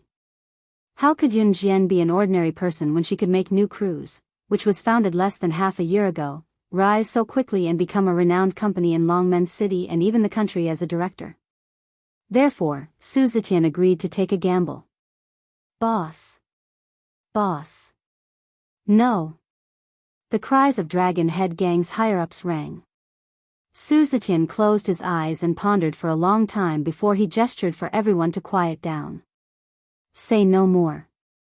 I've already made up my mind. Su Zetian was a man who could let go of things easily. He waved his hand to signal for everyone to stop talking. Miss Yun, I'll hand Dragon Head Gang over to you. Su Zetian then turned to look at Yun Jian and expressed his opinion. Dragon Head Gang is the culmination of half of my life's work, so I hope you can manage the gang well. If possible, I hope you can lead my brothers out of Longmen City on my behalf. This was Su Zetian's plan. Yun Jian nodded and lifted her head slightly to look at Su Zetian before she turned to scan the crowd with a rare solemn gaze. Dragon Head Gang, your boss has been handed over to me. In that case, listen to me carefully. My gang doesn't allow any traitors or trash who ask for protection fees from the common people. If I find them, they will be killed without mercy. In addition, Dragon Head Gang will be renamed Falcon Hall from now on, but your boss will still be the one in charge of its management. In other words, Yun Jian was just acting as a hands-off boss. In the future, the management and arrangements of the gang would be left to Su Zetian. Everyone was shocked when they heard Yun Jian's decision. Especially Su Zetian. Normally, a new boss would kick the old boss out of the gang. However, Yun Jian was different. Not only did she not do that, but she also let Su Zetian continue to take over the gang's affairs. In that case, other than Yun Jian, who was now the boss in name, everything else was still the same as before. At this moment, the group of higher-ups instantly calmed down, and none of them made a fuss. After all, it was the best of both worlds. All of them wanted their gang to leave Longmen City, but they did not want Su Zetian to leave the gang. Logically speaking, a new boss would not keep the old boss, but Yun Jian was the complete opposite. Chapter 327. Happy working with you. Su Zetian shook his hand. It was only then that he put his hand down. Handing Dragon Head Gang over to Yun Jian was something he had never thought of. Since he had handed the gang over to Yun Jian, he had considered everything. Similarly, Su Zetian naturally wouldn't regret it. After Yun Jian took over Dragon Head Gang and renamed it Falcon Hall, she overhauled Falcon Hall. Although Yun Jian had taken over Dragon Head Gang, the original higher-ups of Dragon Head Gang treated her as their boss wholeheartedly because she had kept Su Zetian and allowed him to continue all his previous work. Yun Jian was actually disdainful to take over a mere Dragon Head Gang, which was the current Falcon Hall. However, her family was in Longmen City and so was her mother. It was only a matter of time before she would come into contact with the secret fights of her past life. An additional force meant an additional guarantee for her mother, brothers, and mother in Longmen City. Yun Jian had made the mistake of her past life once. She would not allow others to take advantage of her weakness again. A few days later, it was the tea party where all the gangs in the country gathered. Yun Jian was free these days. She used the free time to train Zhang Xiaofeng. Zhang Xiaofeng's accuracy in throwing chopsticks had improved tremendously as well. After all, Zhang Xiaofeng was Yun Jian's first disciple. She would feel bad if she did not train him harder. On the weekend, Yun Jian purposely asked Zhang Xiaofeng out early in the morning. Yun Jian woke up at 4 in the morning. The sky was still dark and the surroundings were pitch black. Before Yun Jian stepped out of the house, she was stopped by Yun Yi, who had returned home this week. Xiao Jian. Yun Yi was wearing a casual white t-shirt. He was dressed casually and only had a pair of loose pants on his lower body. Brother, why are you up so early today? Yun Jian squatted down and tied her shoelaces before standing up. Xiao Jian, are you going to train? Yun Yi had already put on his white sports shoes. He asked Yun Jian and strode towards Yun Jian. Yun Jian nodded and said, yes, brother. She had never intended to hide the fact that she was exercising from Yun Yi. Qin Yiru already knew that she had joined the special forces, and so did her brother, Yun Yi. Xiao Jian, I know you've joined the special forces and there are plenty of ways to train your skills. I know I'm not as good as you, but I don't want to stand behind you for everything in the future.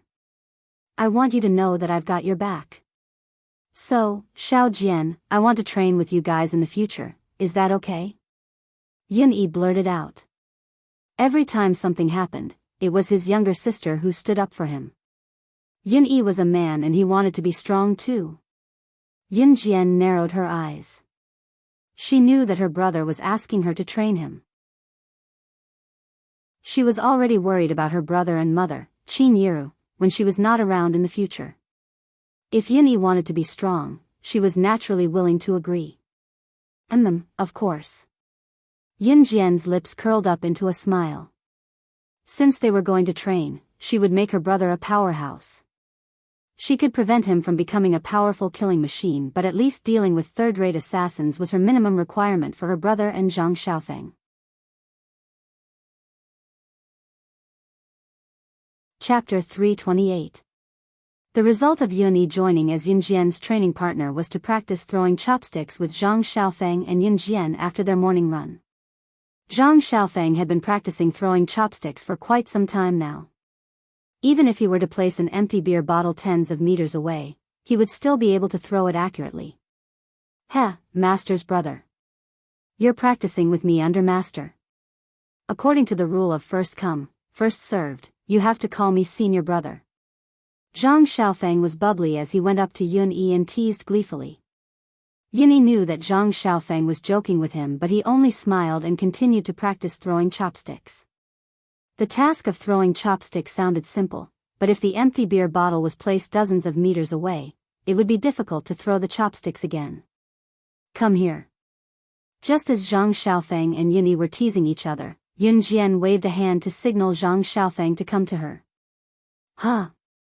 Master, what are you doing? Zhang Xiaofeng asked, but he still ran over obediently. With a smile, Yun Jian watched as Zhang Xiaofeng came to her and said, "Give me your hand." Zhang Xiaofeng had no idea what was going on. He scratched his head and extended his hand in confusion, mumbling, "Master, what are you doing?" Before Zhang Xiaofeng could finish his question, Yun Jian suddenly grabbed Zhang Xiaofeng's elbow and pulled Zhang Xiaofeng over to poke at his hard bones. Ah! It hurts, hurts, hurts, Master. Zhang Xiaofeng shrieked in pain. In an instant, he was drenched in sweat. Xiao Jian, what are you doing? Seeing that Yun Jian was pinching Zhang Xiaofeng's hard bones like she was dealing with a bad guy, Yun Yi dropped her chopsticks and ran over. Yun Jian had already let go of Zhang Xiaofeng.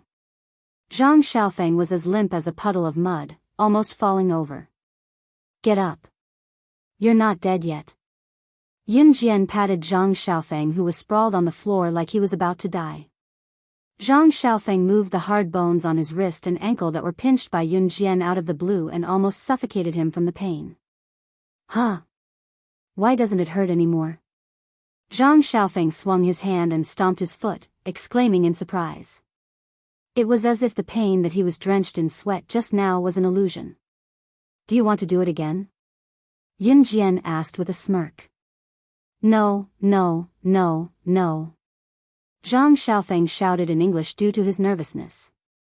Zhang Xiaofeng then swung his arm and looked at Yun Jian curiously, asking, "Master, what were you doing just now?" Yun Yi was equally curious as she looked at her younger sister with a puzzled expression. Your bones are hard now, but they won't become soft in a short period of time, so I was just stretching your flexibility. You can learn to do it yourself in the future, Yun Jian explained. She paused for a moment before continuing. Flexibility is very important. If you don't have flexibility, then your training methods will be no different from ordinary people. Once Zhang Xiaofeng heard that it was a new technique that he had not learned in a long time other than the practice of throwing chopsticks, he was pumped and went to Yun Jian, asking, "Master, Master, teach me, teach me." By the time Yun Jian taught Zhang Xiaofeng and Yun Yi, it was almost 6 or 7 o'clock. Zhang Xiaofeng had something to do in the morning, so he waved goodbye to Yun Jian. Before leaving, he invited Yun Jian, "Master, Master, my father's company will hold a fancy party in a few days. You must come then. Cindy will definitely be there too. I'll let you know then." Zhang Xiaofeng said, waving his hand and running away. With a smile, Yun Jian acquiesced to it. Yun Yi was sweating profusely after Yun Jian's training. His white t-shirt was soaked in sweat, and his short hair was also hazy with sweat. Chapter 329. It had been some time since the New Year's Day performance ended, which meant that winter break was not far away. At the same time, the final exams before winter break were coming. There were about 3 weeks to the final exams. Yun Jian woke up early this morning. As usual, she went for a morning run with Zhang Xiaofeng and her newly joined brother, Yun Yi, before heading to Dragon Head Gang, which was now Falcon Hall's headquarters.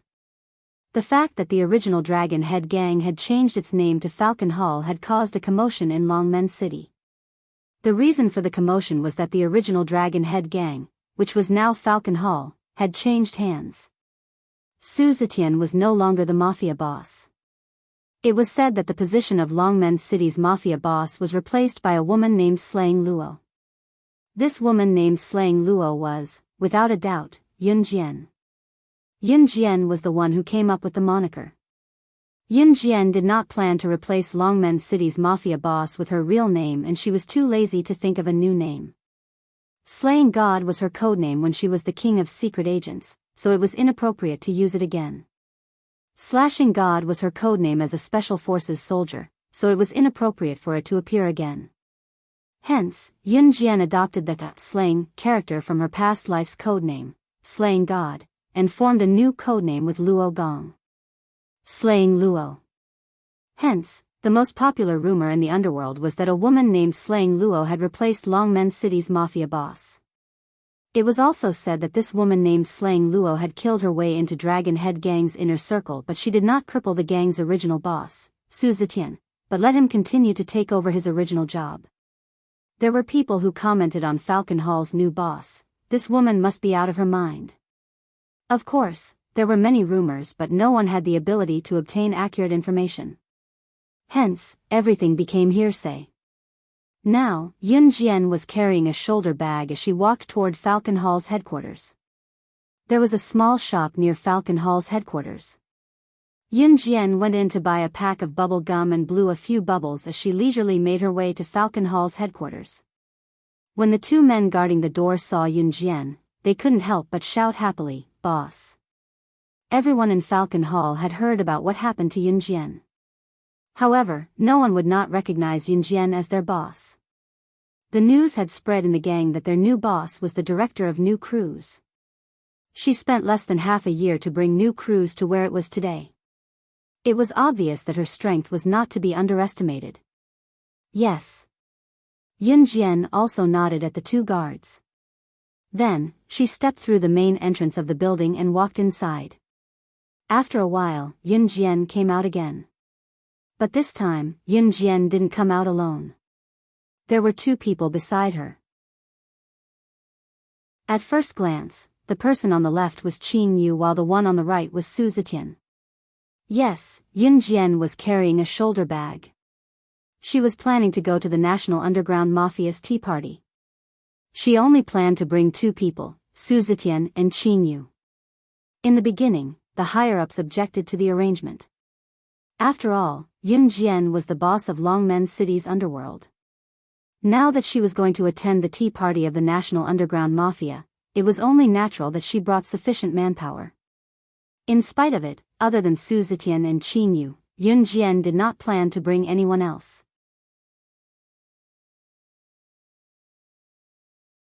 Chapter 330. Country Z's National Mafia Tea Party was held in F City of Ji Province, far away from Longmen City and even Ji Province. The mafia that organized the tea party was Ji Province's provincial mafia, the Green Tiger Mafia.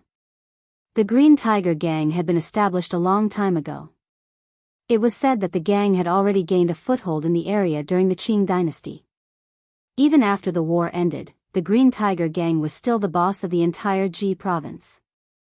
The Green Tiger Mafia had tens of thousands of members scattered across various cities in Ji Province. Their influence and status were incomparable to the original Dragon Head Mafia. In spite of it, the Green Tiger Mafia and Falcon Hall did not have any conflict of interest because the Green Tiger Mafia was in Ji Province while Falcon Hall was in Ji Province's Longmen City. Moreover, the two mafia groups were not in the same field at the moment.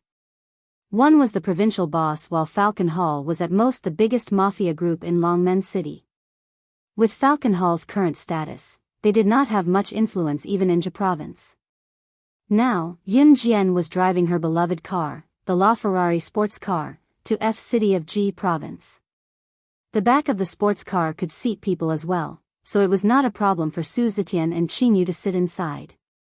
She chose to drive her beloved car, the LaFerrari, to F City of Ji Province to attend the tea party because despite its exquisite appearance, it was actually modified by Yun Jian. She had already modified the sports car and installed all kinds of bulletproof devices inside. In other words, even if an accident were to happen, it would be useless even if someone were to shoot at her with a pistol or a sniper rifle from behind. Ji Province was far away. Even when Yun Jian raced and maintained a speed of more than 200 km per hour on the distant highway, it still took her 6 hours to reach her destination. Ji Province's security was not as good as Ji Province's, hence the mafia's development was much more advanced than Ji province's. Yun Jian drove into F city of Ji province quickly and was now driving to the tea party's destination. F city of Ji province, the location of the mafia tea party. There were many cars coming and going, but most of them were escorted by other cars. Those who alighted from the cars, who were the mafia bosses, entered the venue one after another. Compared to the other mafia bosses' grand entrance, or the mafia bosses who were escorted by dozens of black-clad bodyguards, a red super limited edition Ferrari sports car was particularly eye-catching. Once the red super limited edition Ferrari drove into the venue, it attracted a lot of attention. Everyone's gaze was on the car that entered alone without any escort. As the Ferrari drove into the garage slowly, a pair of flat-bottomed white sneakers were the first to be seen in the car. Then, a young girl in her 16 years old, with a very delicate appearance and a shoulder bag on her shoulder, jumped out of the driver's seat. A young girl? Everyone's attention was taken aback. On this kind of day where the leaders of the underworld gathered, there was actually a 16-year-old little kid running here? Io, Sister Jian, I've been sitting in the back seat for 6 whole hours. My waist is sore. Following that, everyone heard another young girl's grumbling voice. Following that, the girl appeared from the place where the outstanding young girl with a shoulder bag on her shoulder had come out from. Another girl of about 15 or 16 years of age. If they did not know that this was a mafia gathering place where all the mafia bosses gathered, they would have thought that this was an amusement park. Or was one of the mafia bosses really one of the 2 girls in front of them? That was impossible, was it? It's here. The door to the front passenger seat of the Ferrari opened and a middle-aged man alighted. When they saw the middle-aged man, the expressions of the people around him relaxed slightly.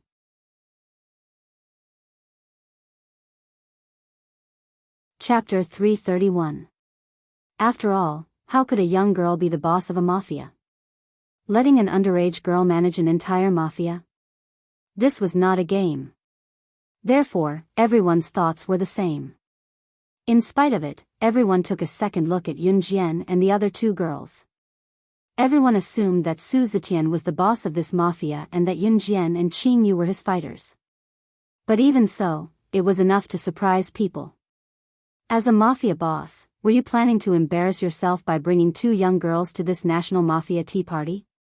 Everyone knew that the purpose of this tea party was to have a friendly competition between all the experts of the gangs. To put it bluntly, it was a competition to see whose mafia members were more powerful. The fighters brought by the mafia were all brawny and strong men. Look at Yun Jian and the other 2 girls. Su Zetian, who was assumed to be the mafia boss, stood in front while Yun Jian and Qing Yu stood beside him. Outsiders would think that Yun Jian and Qing Yu were incompetent girls just by looking at them. Were they here for a competition? Were they sure they were not here to travel with their children? The outsiders watched as Yun Jian led Su Zetian and Qing Yu into the tea party. When they reached the entrance, there was a person doing a special registration. Which district and which gang? The person doing the registration at the door didn't even raise his head as he asked. Ji province's Longmen City, Falcon Hall. Yun Jian's sweet, girlish voice made the person look up. After he was done, he told Yun Jian and the other 2 girls, "You may go in." As he spoke, the person watched Yun Jian and the other 2 girls enter the venue. He rubbed his nose and could not help sighing deeply. Do kids nowadays attend places like this? Sigh, kids these days mature early indeed. Yun Jian and the other 2 girls had already entered the venue of the mafia tea party. The scale of this national mafia tea party was extraordinarily large. Naturally, it had an aura. The Green Tiger Gang was the host of the tea party and the number 1 gang in Ji province. Naturally, they had to put on a strong front. Among the gangs, the original Dragon Head Gang, which was now known as Falcon Hall, really wasn't outstanding. Other than Yun Jian and Qing Yu, who attracted a lot of attention, even Su Zetian, who was with them, received a lot of attention. Sister Jian, it's my first time attending a national mafia gathering like this, Qing Yu said lazily as she picked a snack from the dishes on the table and munched on it. When Qing Yu followed Yun Jian in her past life, the banquets she attended were no smaller than this tea party. Therefore, in the face of a tea party of this scale, he was naturally at ease. "Amen," Yin Jian hummed in reply, crossing her arms and standing where she was nonchalantly. She wore a close-fitting thermal bra and a down jacket today. If one only looked at Yin Jian's current appearance and her slender figure that was wrapped in the down jacket, she was very attention-grabbing. Qing Yu's baby face attracted a lot of attention as well. Now that she was munching on a grape, she commented cheerfully, "This tea party can't be compared to the banquets in the past, but the snacks taste pretty good." As she spoke, Qing Yu picked up a grape and passed it to Yin Jian. "Here, Sister Jian, try it. It's delicious." Yin Jian was not haughty. She took the grape and peeled off the skin when it entered her mouth before swallowing it. After a moment, Yin Jian replied, "It's not bad." Just as the three of them were standing there for a long time, with no one paying any attention to them, a voice suddenly sounded in front of them. It was not directed at Yin Jian and Qing Yu, but it was directed at Su Zetian. Instead, he openly mocked Su Zetian. "Hee, look, isn't this the former boss of Dragon Head Gang? Ah pooey, I mean, the former boss of Falcon Hall? TSK, TSK, TSK. How are you able to show up here?" Chapter 332. The bald man in his 30s stared at Yin Jian and Qing Yu, who were not too far away from Su Zetian, and guffawed as if he had suddenly caught something hilarious. After a pause, the bald man spoke to Su Zetian arrogantly, "Ha ha ha. It's only been a few days and you've brought 2 little girls to this tea party. Su Zetian, are you kidding me?" As he spoke, the bald man's expression turned arrogant. "Right, where's the legendary new boss of Falcon Hall, slaying Luo? TSK, TSK, I heard she's a woman too." It was a blatant provocation. One had to admit that the bald man was here to pick a fight. "Su Linbua, are you done?" Su Zetian could not hold it in anymore.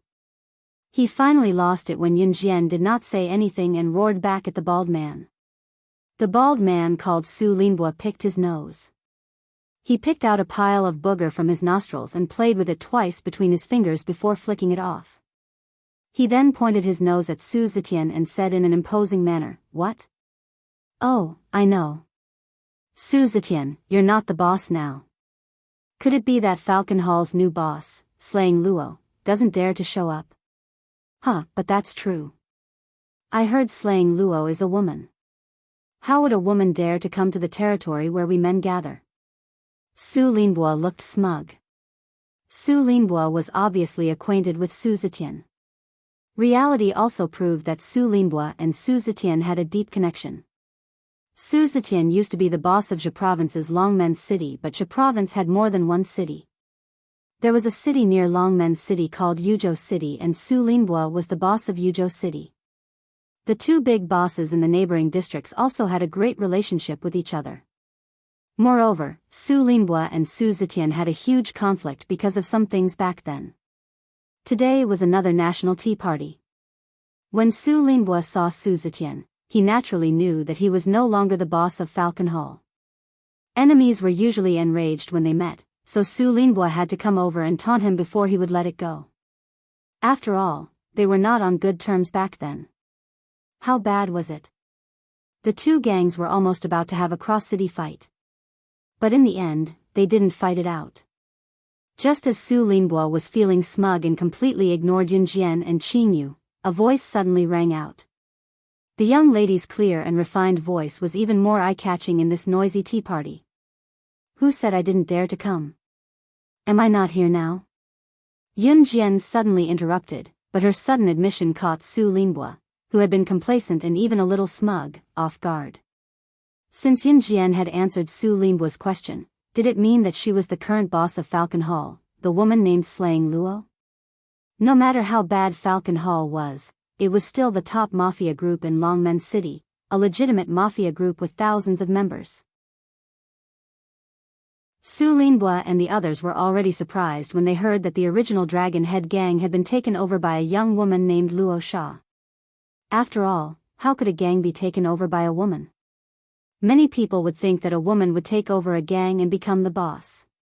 A gang boss was a position that belonged to men. The fact that Falcon Hall was taken over by a woman was already shocking enough. More importantly, this woman named Rakshasa was actually this young girl who didn't even look 18 years old. What a joke. Was there a mistake? In fact, Su Linbo had not even looked at Yun Jian and Qin Yu in the eye since the beginning. No matter how he looked at them, Yun Jian and Qin Yu, one of them was delicate and pretty while the other had a baby face that was purely childish. They looked like two skinny and weak girls no matter how he looked at them. In order to become the boss of a gang, the most important thing was to have strength. With strength, the brothers in the gang would listen to your orders and follow you wholeheartedly. Yun Jian and Qin Yu, on the other hand, were hardly convincing. What? You're saying that you're the new boss of Falcon Hall, the woman named Slaying Luo? Su Linbo cried out in shock. His shout immediately attracted the attention of the people in the surrounding circle. In fact, it was not that there were no female bosses in modern society, but they were few and far between. In spite of this, it was unheard of for an underage girl to be the boss. It had never happened since ancient times. Therefore, the crowd who had been paying attention to the situation when Yun Jian and Qin Yu entered looked over when they heard Su Linbo's exclamation. Chapter 333. Everyone's gaze was trained on Yun Jian, waiting for her answer. Falcon Hall's boss was a woman? The news was too shocking. Yun Jian, however, smirked and replied to Su Linbo's question, "Why? Don't I look like one?" Once the group heard Yun Jian's reply, they could not help grumbling inwardly, "Not only do you not look like one, you don't look alike at all, okay?" Su Linbo gulped and stared at Yun Jian for another 2 seconds before he snapped out of it. Humph.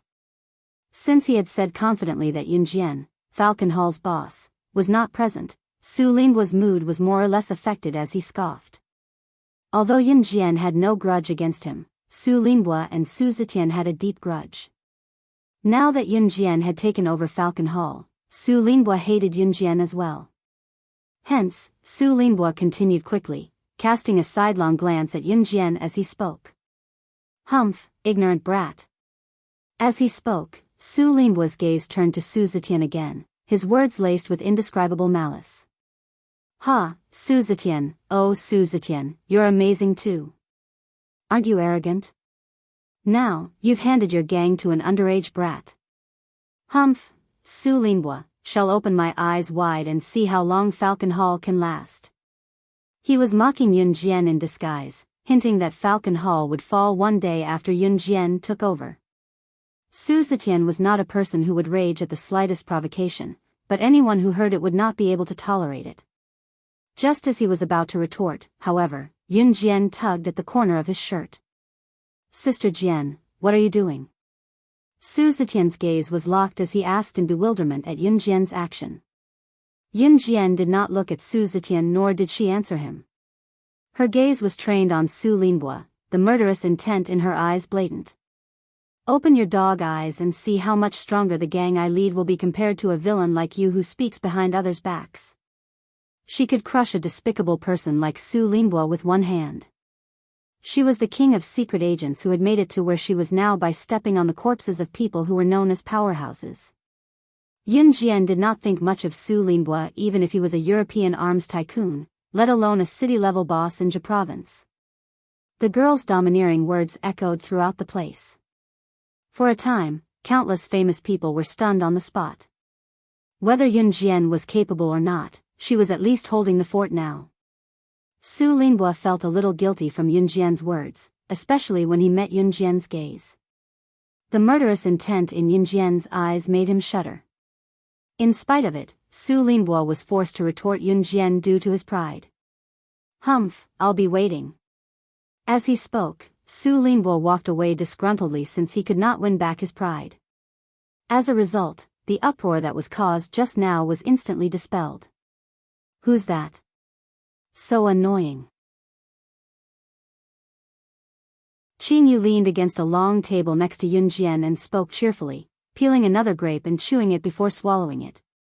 "He's Su Linbo, the boss of the so-called world's best gang in the neighboring city of Longmen City, Su Zetian explained from the side. Pfft, world's best gang. I think he's more like the last gang. How dare he challenge Sister Jin? He'll be in for it later. Qin Yu patted the sticky grape juice off her hands and went straight to Yun Jian. Huh? Su Zetian did not understand and asked Qin Yu in confusion. Yun Jian narrowed her eyes. Others might not understand Qin Yu's words, but she did. After a while, a low male voice suddenly screamed from the crowd, "Hey, hey! What's going on? Ah, it's so itchy. So itchy. Why is my body so itchy all of a sudden? What's going on? It's so itchy. So itchy."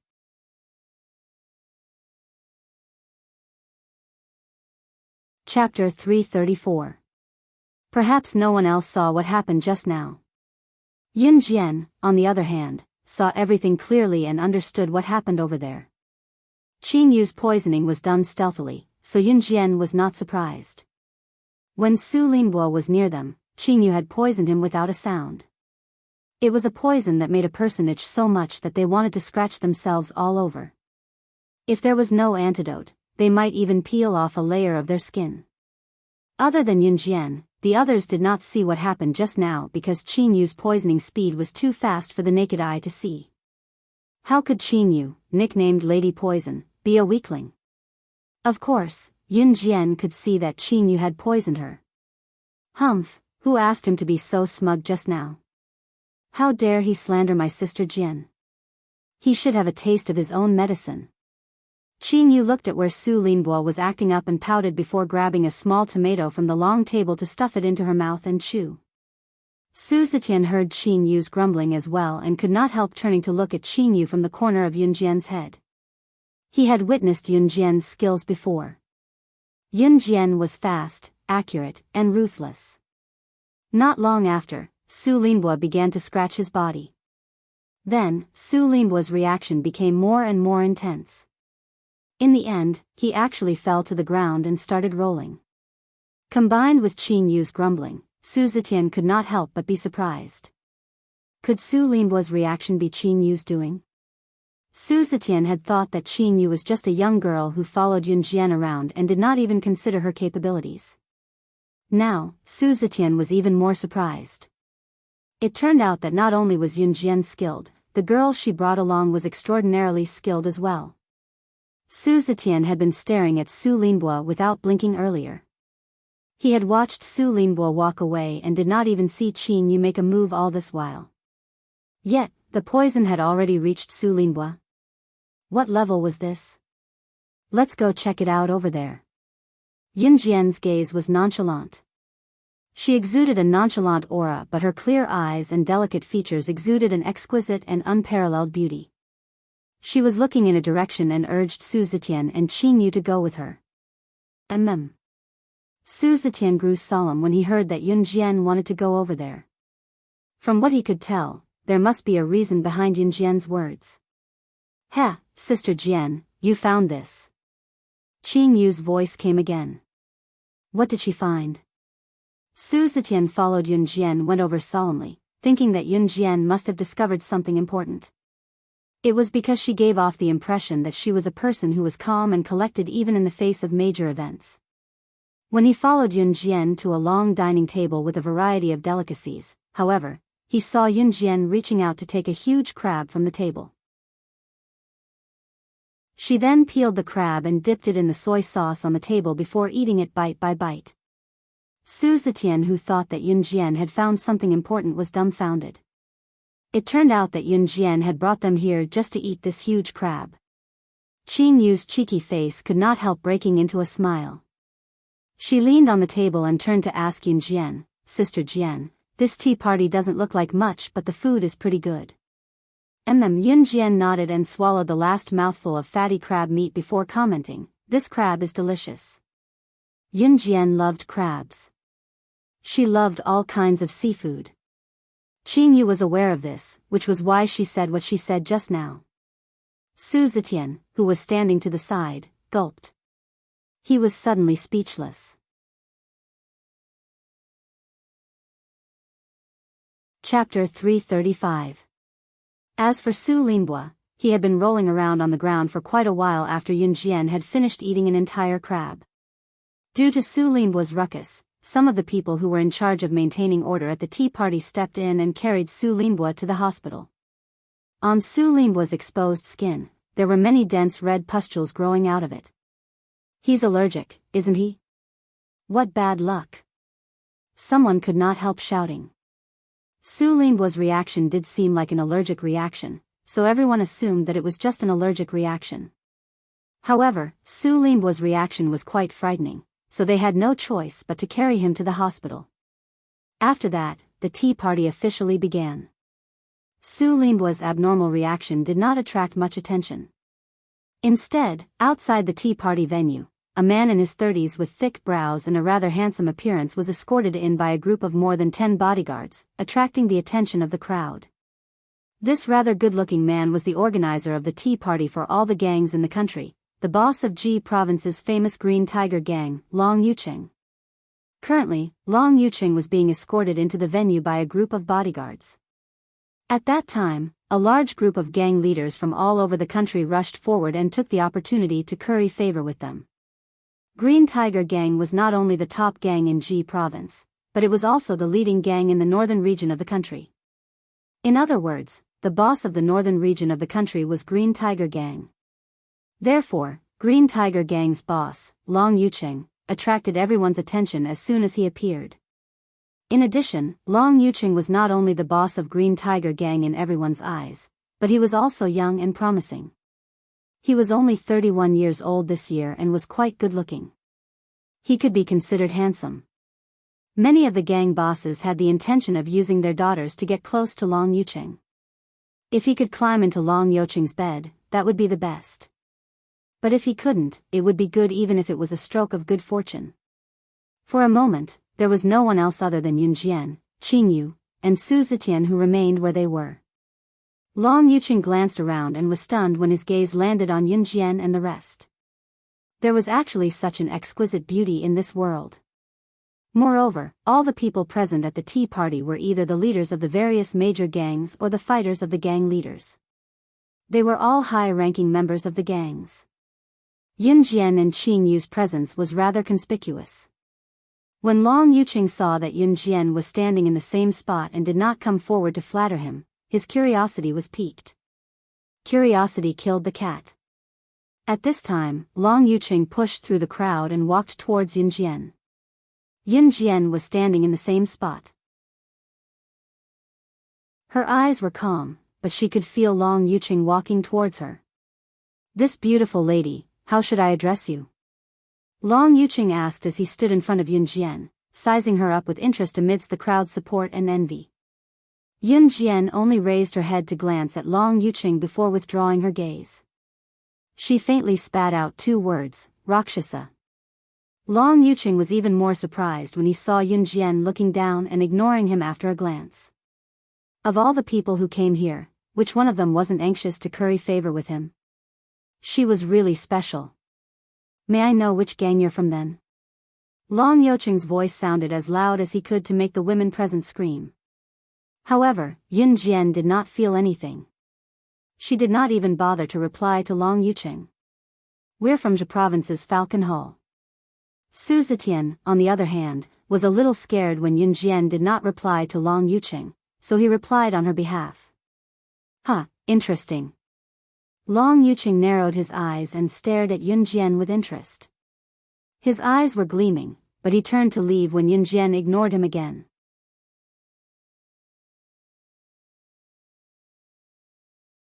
Chapter 336. Long Yuqing's appearance did not fluster Yun Jian at all. It was Su Zetian who panicked as he stood beside Yun Jian and looked at her worriedly. "Sister Jian, that's Green Tiger Gang's boss, Long Yuqing. He's young but he's the boss of the biggest gang in the north. Rumor has it that he's ruthless. Nothing he sets his sights on has ever escaped. He probably had his eyes on you just now. Sister Jian, why don't we leave earlier?" The reason why the other gangs were so afraid of the Green Tiger Gang and wanted to get close to it was because it was a gang with absolute capability. In the early years, when numerous gangs of various sizes were fighting for supremacy in the north, the Green Tiger Gang had already stood out. It had hundreds of years of history and a strong foundation. It was rumored that its wealth could rival a country's. Of course, it was just a metaphor. It did not mean that the Green Tiger Gang was really that powerful. However, Su Zetian had heard that Long Yuqing was young, only 31 years old, but he was extremely ruthless in his methods. There was another rumor about Long Yuqing. It was said that no one he set his sights on, be it a woman or a man, could escape from his clutches. Su Zetian was at most the boss of a small Longmen city back then. He had never thought of going up against the most powerful gang in the north, Green Tiger Gang. This was something that was completely impossible to win. What Long Yuqing said just now meant that he had his eyes on Yunjian. Therefore, the only way Su Zetian could think of was to run. Run? Do you think I'm the kind of person who would run away from a battle? Yunjian chuckled at Su Zetian's words and tucked a handful of hair behind her ear as she said with pursed lips. Qingyu, who was standing aside, chuckled. In contrast to Su Zetian's worries, Qingyu was unfazed. In spite of it, there was a reason for her to run. If Yunjian was really that capable, if she was only the boss of a mere Falcon Hall and caught the attention of Green Tiger Gang's boss, Long Yuqing, the biggest gang in the north, it was possible for her to run away immediately. It was a pity that Yunjian was not like that. The word escape had never appeared in her dictionary. The tea party lasted for a while. During this time, all the bosses present, as well as the higher-ups who came to participate in the tea party, only drank tea, tasted the food, and tasted the desserts. It wasn't until one of the hosts from the Green Tiger Gang stepped forward to host the event that the peaceful atmosphere was broken. Everyone, please be quiet. Everyone here is a gang leader from all over the country, as well as the higher-ups of the various gangs. First of all, I would like to welcome you. Secondly, according to tradition, every year during the tea party in the underworld, there will be a ranking of the strength of all the major sections. Therefore, I would like to ask all the experts of the sects to make preparations. In a while, the friendly competition between the sects will begin. Everyone, please have the elites from your sects come to the arena. The Green Tiger Gang basically invited all the gangs in the country to a tea party every year. At the same time, they would also hold a ranking of the gang's strength. In other words, the leaders of the various gangs would bring the strongest person in their gang to participate in this tea party. Furthermore, during the competition, the strongest person among them would participate in the competition. Of course, at this time, the strongest person in the gang would represent their own gang. The first round of the competition will be a competition of marksmanship. Everyone, please gather in the backyard of the tea party. After the host finished speaking, he led the crowd to the backyard of the tea house. Let's go too, Yunjian turned to say to Su Zetian and Qingyu. The three of them then followed the crowd to the backyard of the tea house. Chapter 337. Yunjian nodded in agreement. Qingyu's poison skill was astounding, but her marksmanship was not the best. However, in a gang tea party like this, no matter how bad her marksmanship was, she would still be one of the best among the group. Su Zetian did not say anything. He knew that Yunjian must have her reasons for agreeing. Yunjian and the other two girls were standing in the corner, but they were also the most conspicuous. Long Yuqing's conversation with Yunjian earlier had attracted the attention of many people present. Yunjian and the other two girls were there as well. In addition, they had heard that Yunjian was Falcon Hall's boss, so they were even more curious about who they would send for the competition. Falcon Hall will probably send that middle-aged man who looks more muscular to compete. After all, the two girls don't look convincing at all.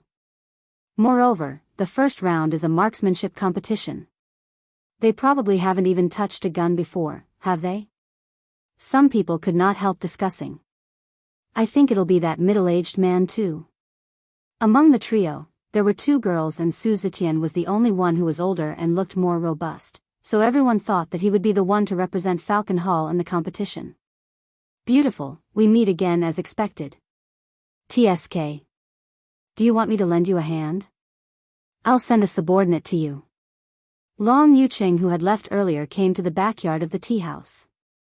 He looked at Yun Jian and asked with a suggestive gaze. Qing Yu, go over. Yun Jian ignored Long Yucheng. She did not even look at him as she turned to speak to Qing Yu. Qing Yu turned and walked toward the place where the powerhouses from various gangs were gathered after listening to Yun Jian.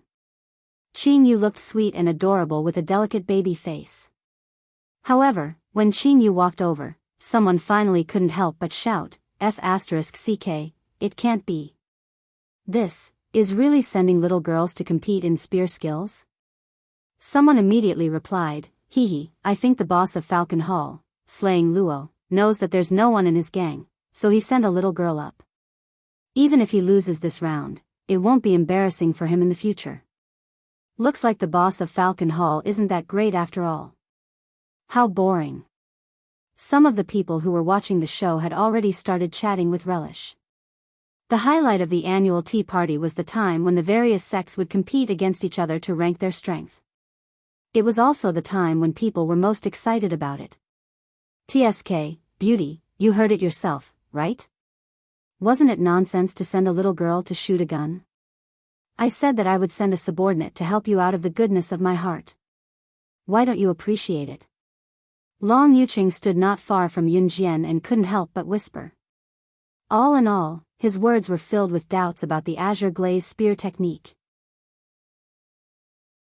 However, before Long Yucheng could finish his sentence, a series of gunshots rang out from the arena.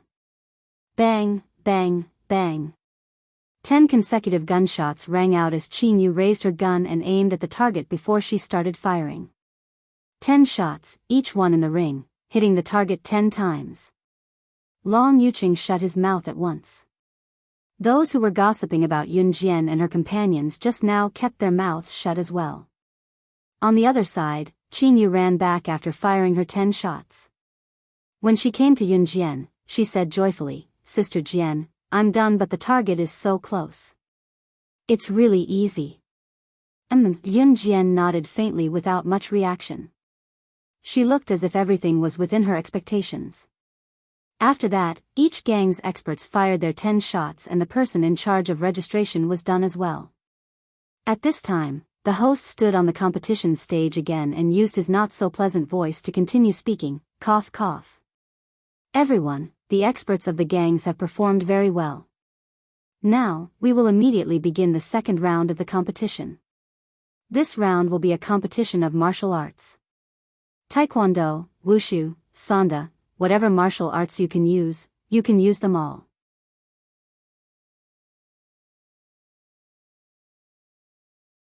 Chapter 338. Qing Yu waved her hand when she heard that this round was a martial arts competition. She turned to Yun Jian and said with a press of dry lips, Sister Jian, I can't compete in martial arts. Qing Yu was a poison expert and her marksmanship was decent as well, but she could only fend off attacks from high-level secret agents or assassins when it came to martial arts. Of course, she could only fend off attacks from the side. Qing Yu had never been good at martial arts competitions where one's fist was harder. A lot of people were listening intently to Yun Jian and her companions' movements. Yun Jian and her companions were too eye-catching. Moreover, even Green Tiger Gang's boss, Long Yucheng, seemed to be interested in Yun Jian. In addition, Qing Yu's marksmanship that was looked down upon by a bunch of people just now was astounding. Qing Yu was not the only one who had hit the bullseye just now. Those who represented their gangs in the competition were all formidable characters. None of them were weak. Compared to them, however, Qing Yu stood out because of her age. For a young girl who was only in her teens to have such powerful spear skills, it was really amazing. In spite of it, everyone could not help gasping when they heard Qing Yu say that she was not good at martial arts. God was fair. Qing Yu's marksmanship was good, but her ability was lacking. What these people did not know was that even if Qing Yu's ability was lacking, she had 1,000 ways to poison anyone present to death unknowingly. Yun Jian nodded faintly. The crowd started guessing again who Falcon Hall's woman, slaying Luo, would send to compete this time. It should be that middle-aged man this time. I don't think it's anyone else other than him. There's only 3 of them here. She can't possibly be the one to show up. Someone said, looking at Yunjian. Beauty, do you dare to make a bet with me? Long Yuqing could not help asking as he looked at Yunjian. What's the bet? Yunjian grinned and replied to Long Yuqing. If Falcon Hall ranks within the top 10 of all the sects in this martial arts competition, then I'll agree to any of your conditions.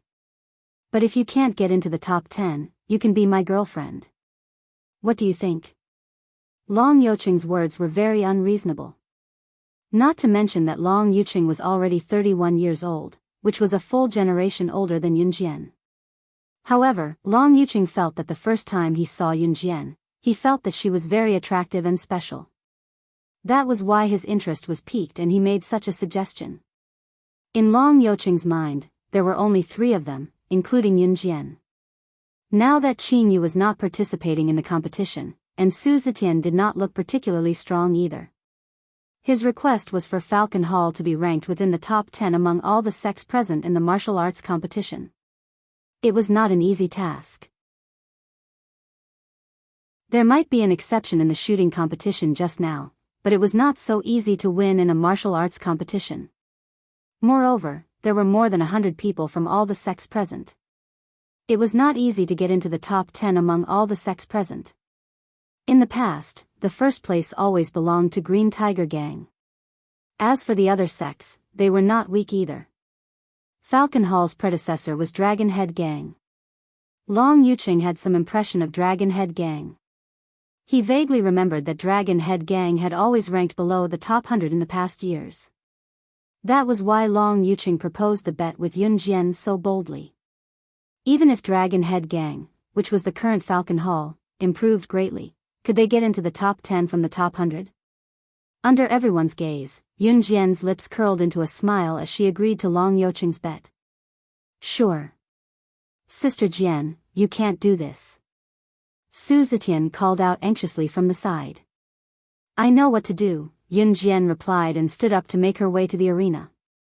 Due to Qin Yu's appearance just now, Yunjian's appearance was no longer a surprise to the people present. Once they were in the arena, the opponents were decided according to the order of drawing lots. Yunjian drew a lot and went up to the arena, ready to fight. A bulky man came up from the opposite side of the arena. It was obvious that this person was her opponent. At this time, someone saw the tall and sturdy man and immediately shouted in surprise.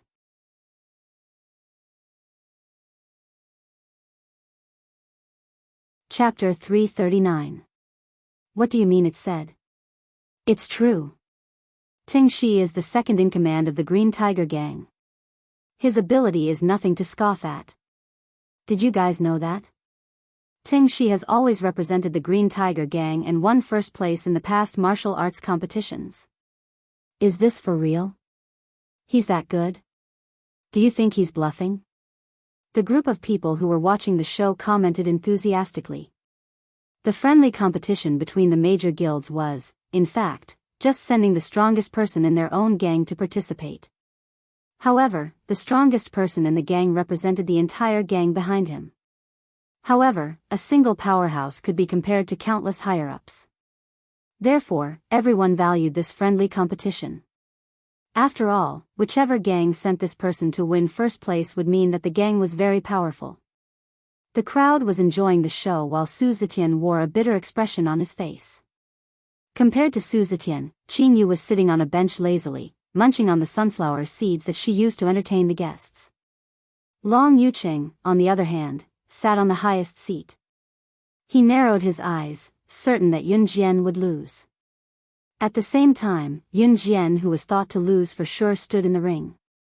She glanced sideways at her opponent, the burly Ting Shi, who was about 193 meters tall. The difference between Ting Shi's height and Yunjian, who was about 1.6 meters tall, was huge. Under such circumstances, no one thought that Yunjian could win the competition. That included Su Zetian. Although Yunjian had defeated Shiniji, who almost made it into the international fighting tournament, Ting Shi was not on the same level as Shiniji back then. Ting Shi was originally a retired Special Forces soldier. When he was a Special Forces soldier, he had even killed a female secret agent from an international underground organization with his bare hands. Therefore, Su Zetian thought that no matter how powerful Yunjian was, she was only a little girl after all. Could she really defeat Ting Shi, who had killed the female secret agents from the underground organization who killed without batting an eyelid? You want to fight me? Soaring Snake frowned when he saw that his opponent was Yunjian. It wasn't that Ting Shi looked down on Yunjian, but as a veteran special forces soldier, he felt helpless when he was asked to fight this young girl who was not even an adult yet. Yes. Yunjian looked straight at the Soaring Snake. She was not afraid in the face of danger. When the audience saw this, they all began to cheer. However, they all cheered for Soaring Snake. Soaring Snake. Defeat her and send her home to drink milk. How dare you come here and ask for a beating? I don't hit children. Soaring Snake, on the other hand, stared at Yunjian for 2 seconds. After he finished speaking in front of everyone, he turned around to leave the arena. You're not fighting anymore? It hasn't even started yet. Someone couldn't help but voice out in disappointment. Just as Soaring Snake was about to walk out of the arena, the girl's clear and melodious voice came from behind him. What a pity. I specialize in fighting big friends. She compared him to a big friend? When Soaring Snake heard Yunjian's words, he was stunned. When he turned around, he saw a figure so fast that it was impossible to see with the naked eye rushing towards him. In the next second, the figure kicked Soaring Snake in the abdomen. Soaring Snake could clearly feel himself being kicked a few meters away. His chest was burning as he fell outside the arena. That speed was indescribable with words. In the past, he had killed a female secret agent from an international underground organization. That secret agent's killing method was mysteriously similar to the kick he had received.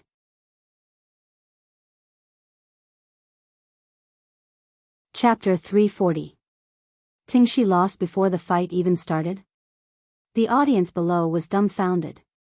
However, many of them were Ting Shi's fans. In their eyes, Yunjian's move was a sneak attack. Hence, someone stood up from his seat and shouted at Yunjian, "Little girl, that was a sneak attack. It doesn't count.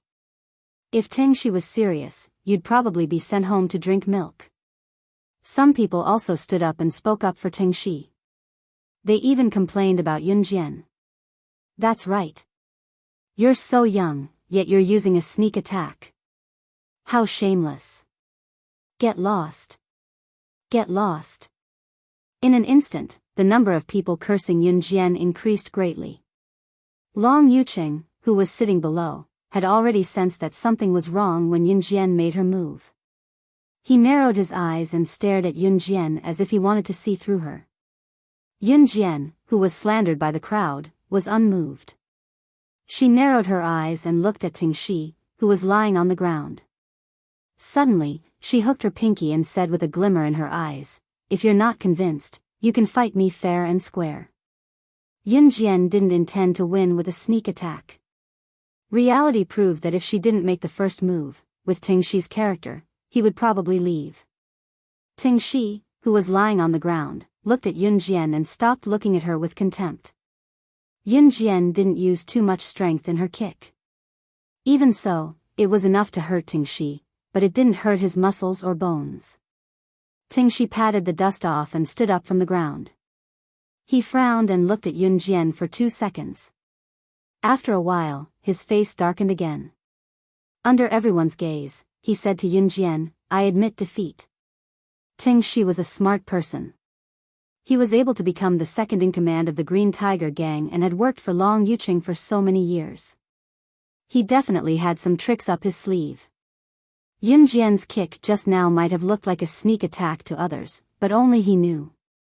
Even if Soaring Snake hadn't been ambushed and had fought Yunjian head-on, the result would have been the same. He would have been sent flying with a kick. Ting Shi was the champion of the martial arts competition over the years. It could be said that as long as he admitted defeat, Yunjian would have a 100% chance of winning even if she fought with others later on. After all, Yunjian's kick just now was not for show. No one dared to underestimate Yunjian anymore.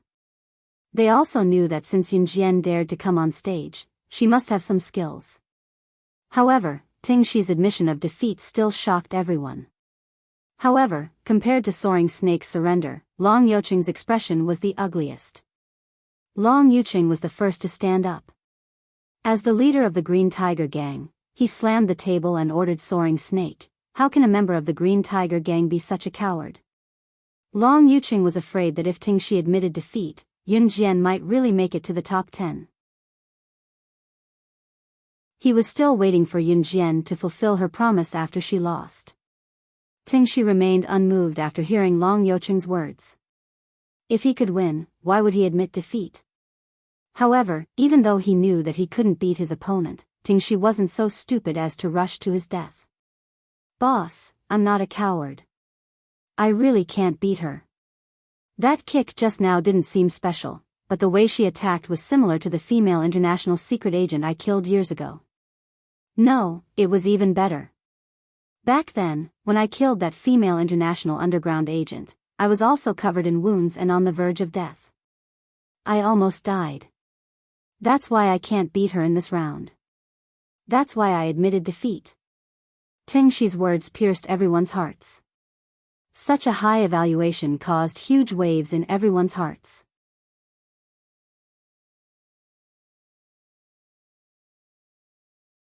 Chapter 341. The female international secret agent that Ting Shi had killed was an elite with decent skills. It was said that she could be ranked in the top 50 of the secret agent ranking. International was a global concept. To be able to be ranked in the top 50 of the assassin or secret agent ranking was already quite powerful. After all, there were many assassins or secret agents in the world. As for the top 10 assassins or secret agents in the international assassin or secret agent ranking, they were simply freaks that crawled out from a pile of dead people. Among the top 20 assassins or secret agents, which one of them was not a big devil with blood on their hands? These 20 people were people that no one present would even think about. After all, these people were at the top of the world, and they did not have the life to meet them. Therefore, Ting Shi, who had killed the female international agent, had won the respect of the strong in everyone's hearts. Today, however, Ting Shi, who claimed to be a powerhouse, was saying that Yunjian was more skillful than the female agent whom he had barely managed to kill back then. Under such circumstances, who would dare to fight with Yunjian? However, if the people present knew that Yunjian was the strongest among the 20 big devils, they would probably be scared witless. As for whether I, Ting Shi, am a coward or not, boss, I'm not a coward. However, I'm not a suicidal person either. Therefore, I admit that I'm not as good as you in this martial arts competition. Ting Shi said this to Long Youqing, then turned around and left the arena, walking toward the guest seats.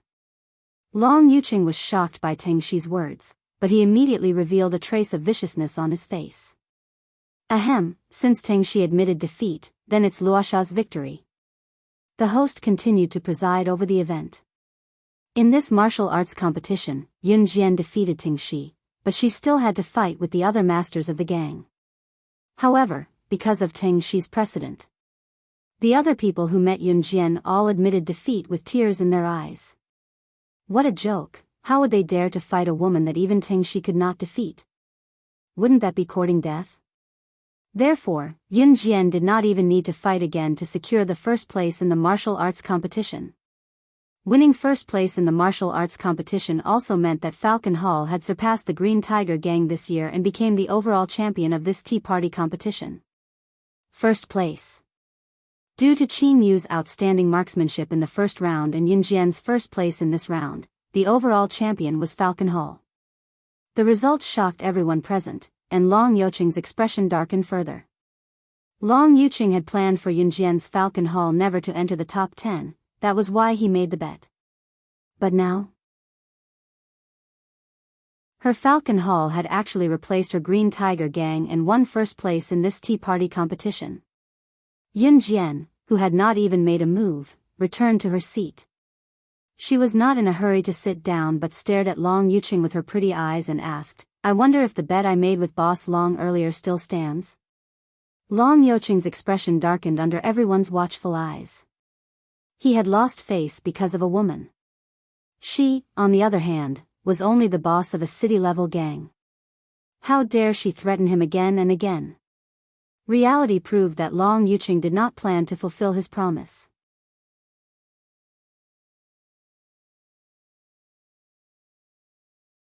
Chapter 342. Although Long Yuqing was the boss of the Green Tiger Gang, and he was quite good-looking, at least his facial features could be considered decent. But how many of the gang members who could survive in the black market were honest and upright? It was true that gangsters were loyal, but it did not apply to Long Yuqing. Su Zetian was afraid of Long Yuqing from the start because this was Long Yuqing's territory. More importantly, Long Yuqing did not have a good reputation among the big gangs. Some people said that he changed his attitude faster than flipping a book. Moreover, as mentioned earlier, there was nothing that Long Yuqing could not get if he wanted it. As for Long Yuqing's sudden change in attitude, everyone present could not wait to avoid it. Yun Jian, the person in question, was surrounded by Long Yuqing's gang of close to 100 men. However, she looked normal and did not look surprised at all.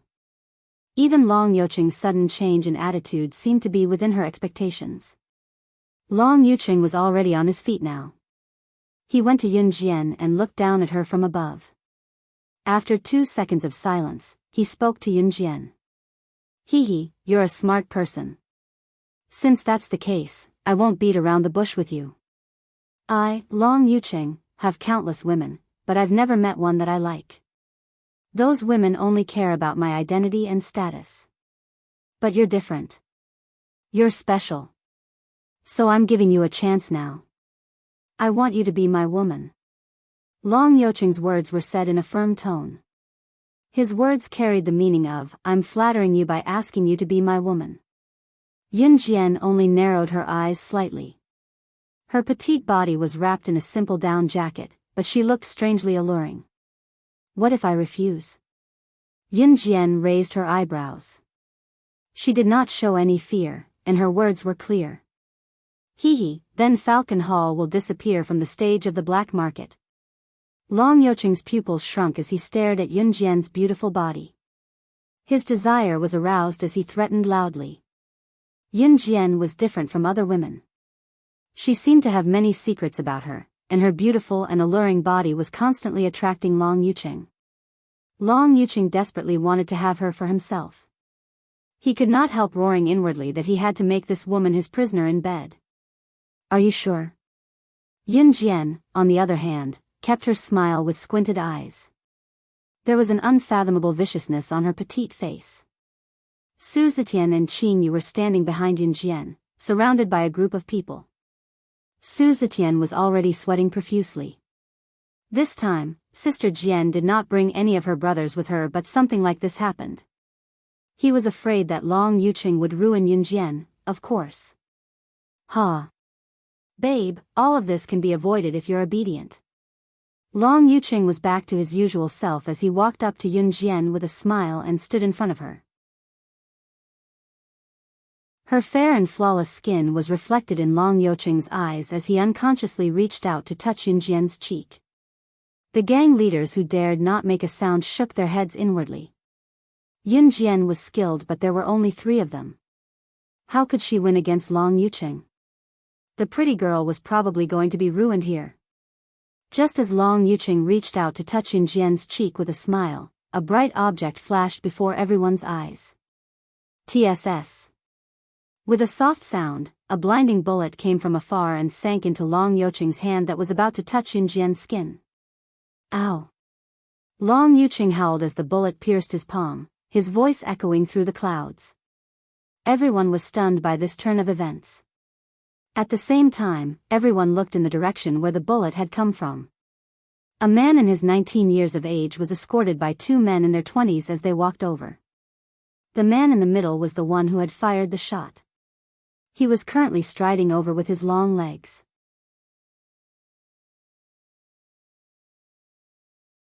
Chapter 343. The newcomer was C.E. The 2 men standing behind C.E. were none other than Adam and Mo Sen, who were always by his side.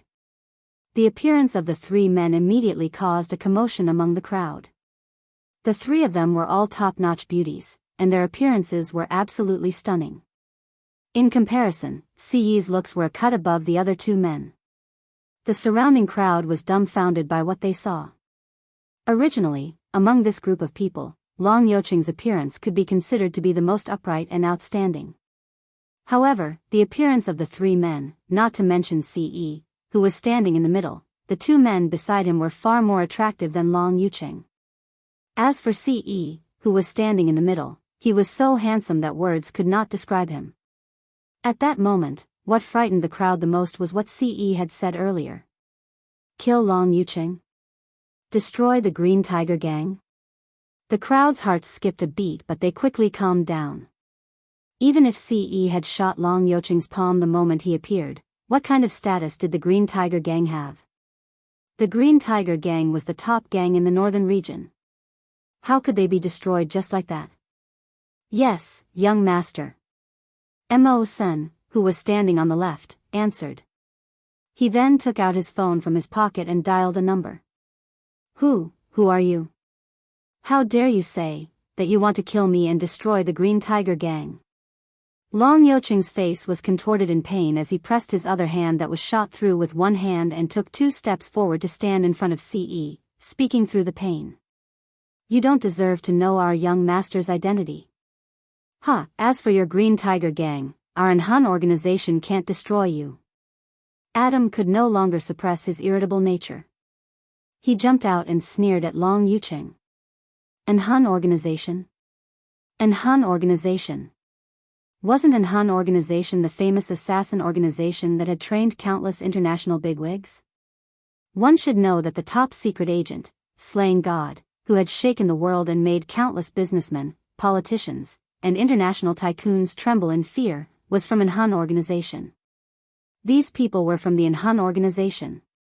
Hearing Adam's words, Long Youqing's face, which was already pale due to his injuries, became as white as a sheet of paper.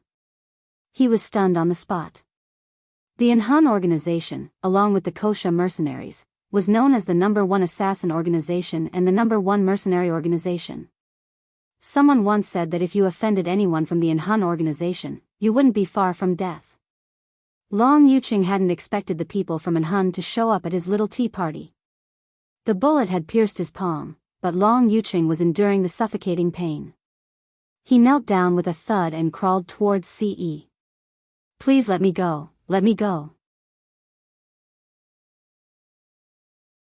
I don't know how I've angered all of you, but please forgive me. Let me go this time. Long Youqing's entire body was trembling, and his voice was trembling. Heavens! An Hun organization. He, Long Youqing, had angered the people from an Hun organization? Not to mention the Green Tiger Gang, even if all the gangs present were to combine forces, they wouldn't be a match for an Hun organization. This was the difference in ability. I don't know how you've angered our young master.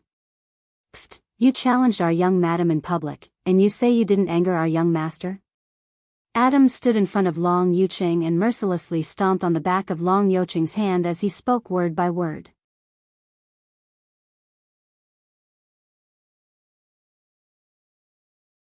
Chapter 344. From today onwards, don't let me hear any news about the Green Tiger Gang. Ce turned his body sideways, not even sparing a glance at Long Youqing, who was kneeling on the ground with Adam stepping on the back of his hand, announcing his end. Young mistress. This woman named Slaying Luo was the woman of this man who possessed such a dominating aura? Long Youqing's eyes lost their color as he stood rooted to the ground. His heart was pounding with regret. Alas, it was too late. He actually wanted to snatch the woman from an Hun group. Now, the 100-year-old Green Tiger Gang that had been passed down by his ancestors would be destroyed because of his mistake. Everyone was stunned as they stared at Ce, who announced the end of the northern region's top gang, Green Tiger Gang, as he walked toward Yunjian. At this moment, everyone's hearts surged with a wild exclamation. Yunjian was actually the woman of an important figure in an Hun group. She actually had connections with people from an Hun organization. Su Zetian was equally stunned. He stared blankly at the man who walked toward Yunjian like a king, exclaiming inwardly. It was no wonder that Yun Jian was so confident that she could lead the gang out of Longmen City. Su Zetian was the only one who felt grateful that he had chosen to follow Yun Jian back then. Otherwise, he would still be wandering around Longmen City. Yun Jian was destined to be extraordinary. Ce was already in front of Yun Jian.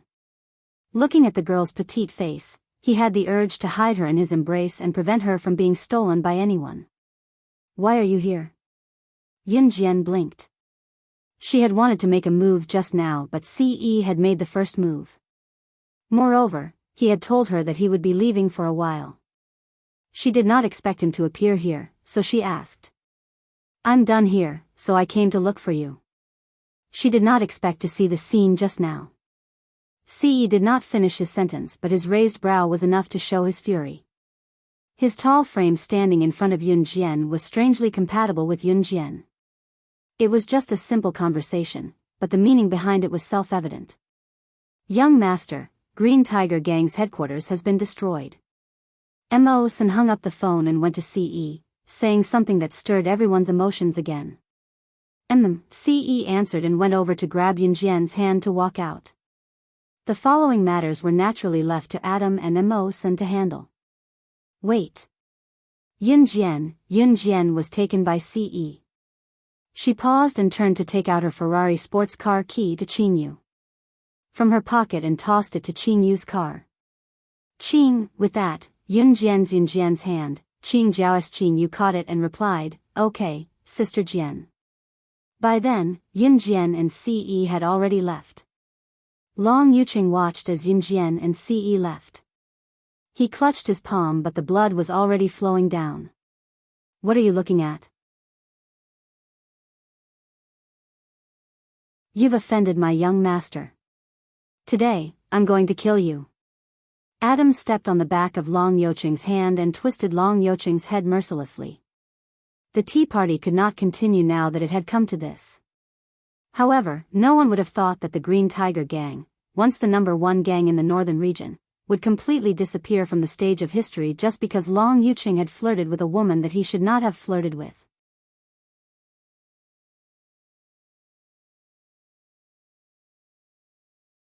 Chapter 345.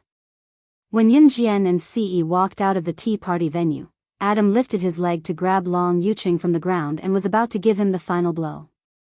Suddenly, a weak male voice rang out from the tea party venue. The man's voice was directed at Adam. "Are you Adam, one of the 4 leaders of the Enhun organization?" There were 4 leaders in Enhun organization. Their names were Adam, Mo Sun, Shuang, and Lin Wei. The 4 leaders of Enhun organization were the people with the highest positions in the organization other than the leader. Moreover, the 4 of them had their own duties and each of them was comparable to the top 3 of the international assassin and secret agent rankings. Among the 4 of them, Lin Wei was in charge of training the assassins in Enhun organization. Hence, he was the most mysterious. Shuang, on the other hand, represented the leader of Enhun organization. As for Adam and Mo Sun, they followed the leader of Enhun organization. Both of them were the closest to the leader of Enhun organization, who was rumored to be powerful but never revealed himself. This weak male voice came from a sickly and frail middle-aged man. He had heard that Adam, one of the 4 leaders of the Enhun organization, was a hot-tempered person, which was very similar to the person in front of him. Hence, he spoke up. However, when the crowd heard him, they were stunned and held their breath. Everyone who was present was in the underworld. Who had not heard of the 4 leaders of Enhun organization? Even Qing Yu could not help but shudder at this moment. Adam and Mo Sun were the ones who always followed the leader of Enhun organization. They would never show weakness to anyone. There was only one person who could make them listen to him and bow down to him willingly. That person was the leader of Enhun organization. If that was the case, could the man who looked like he was only 19 years old be the leader of Enhun organization himself? Yun Jian had left the tea party with Ce and got into Ce's Lamborghini.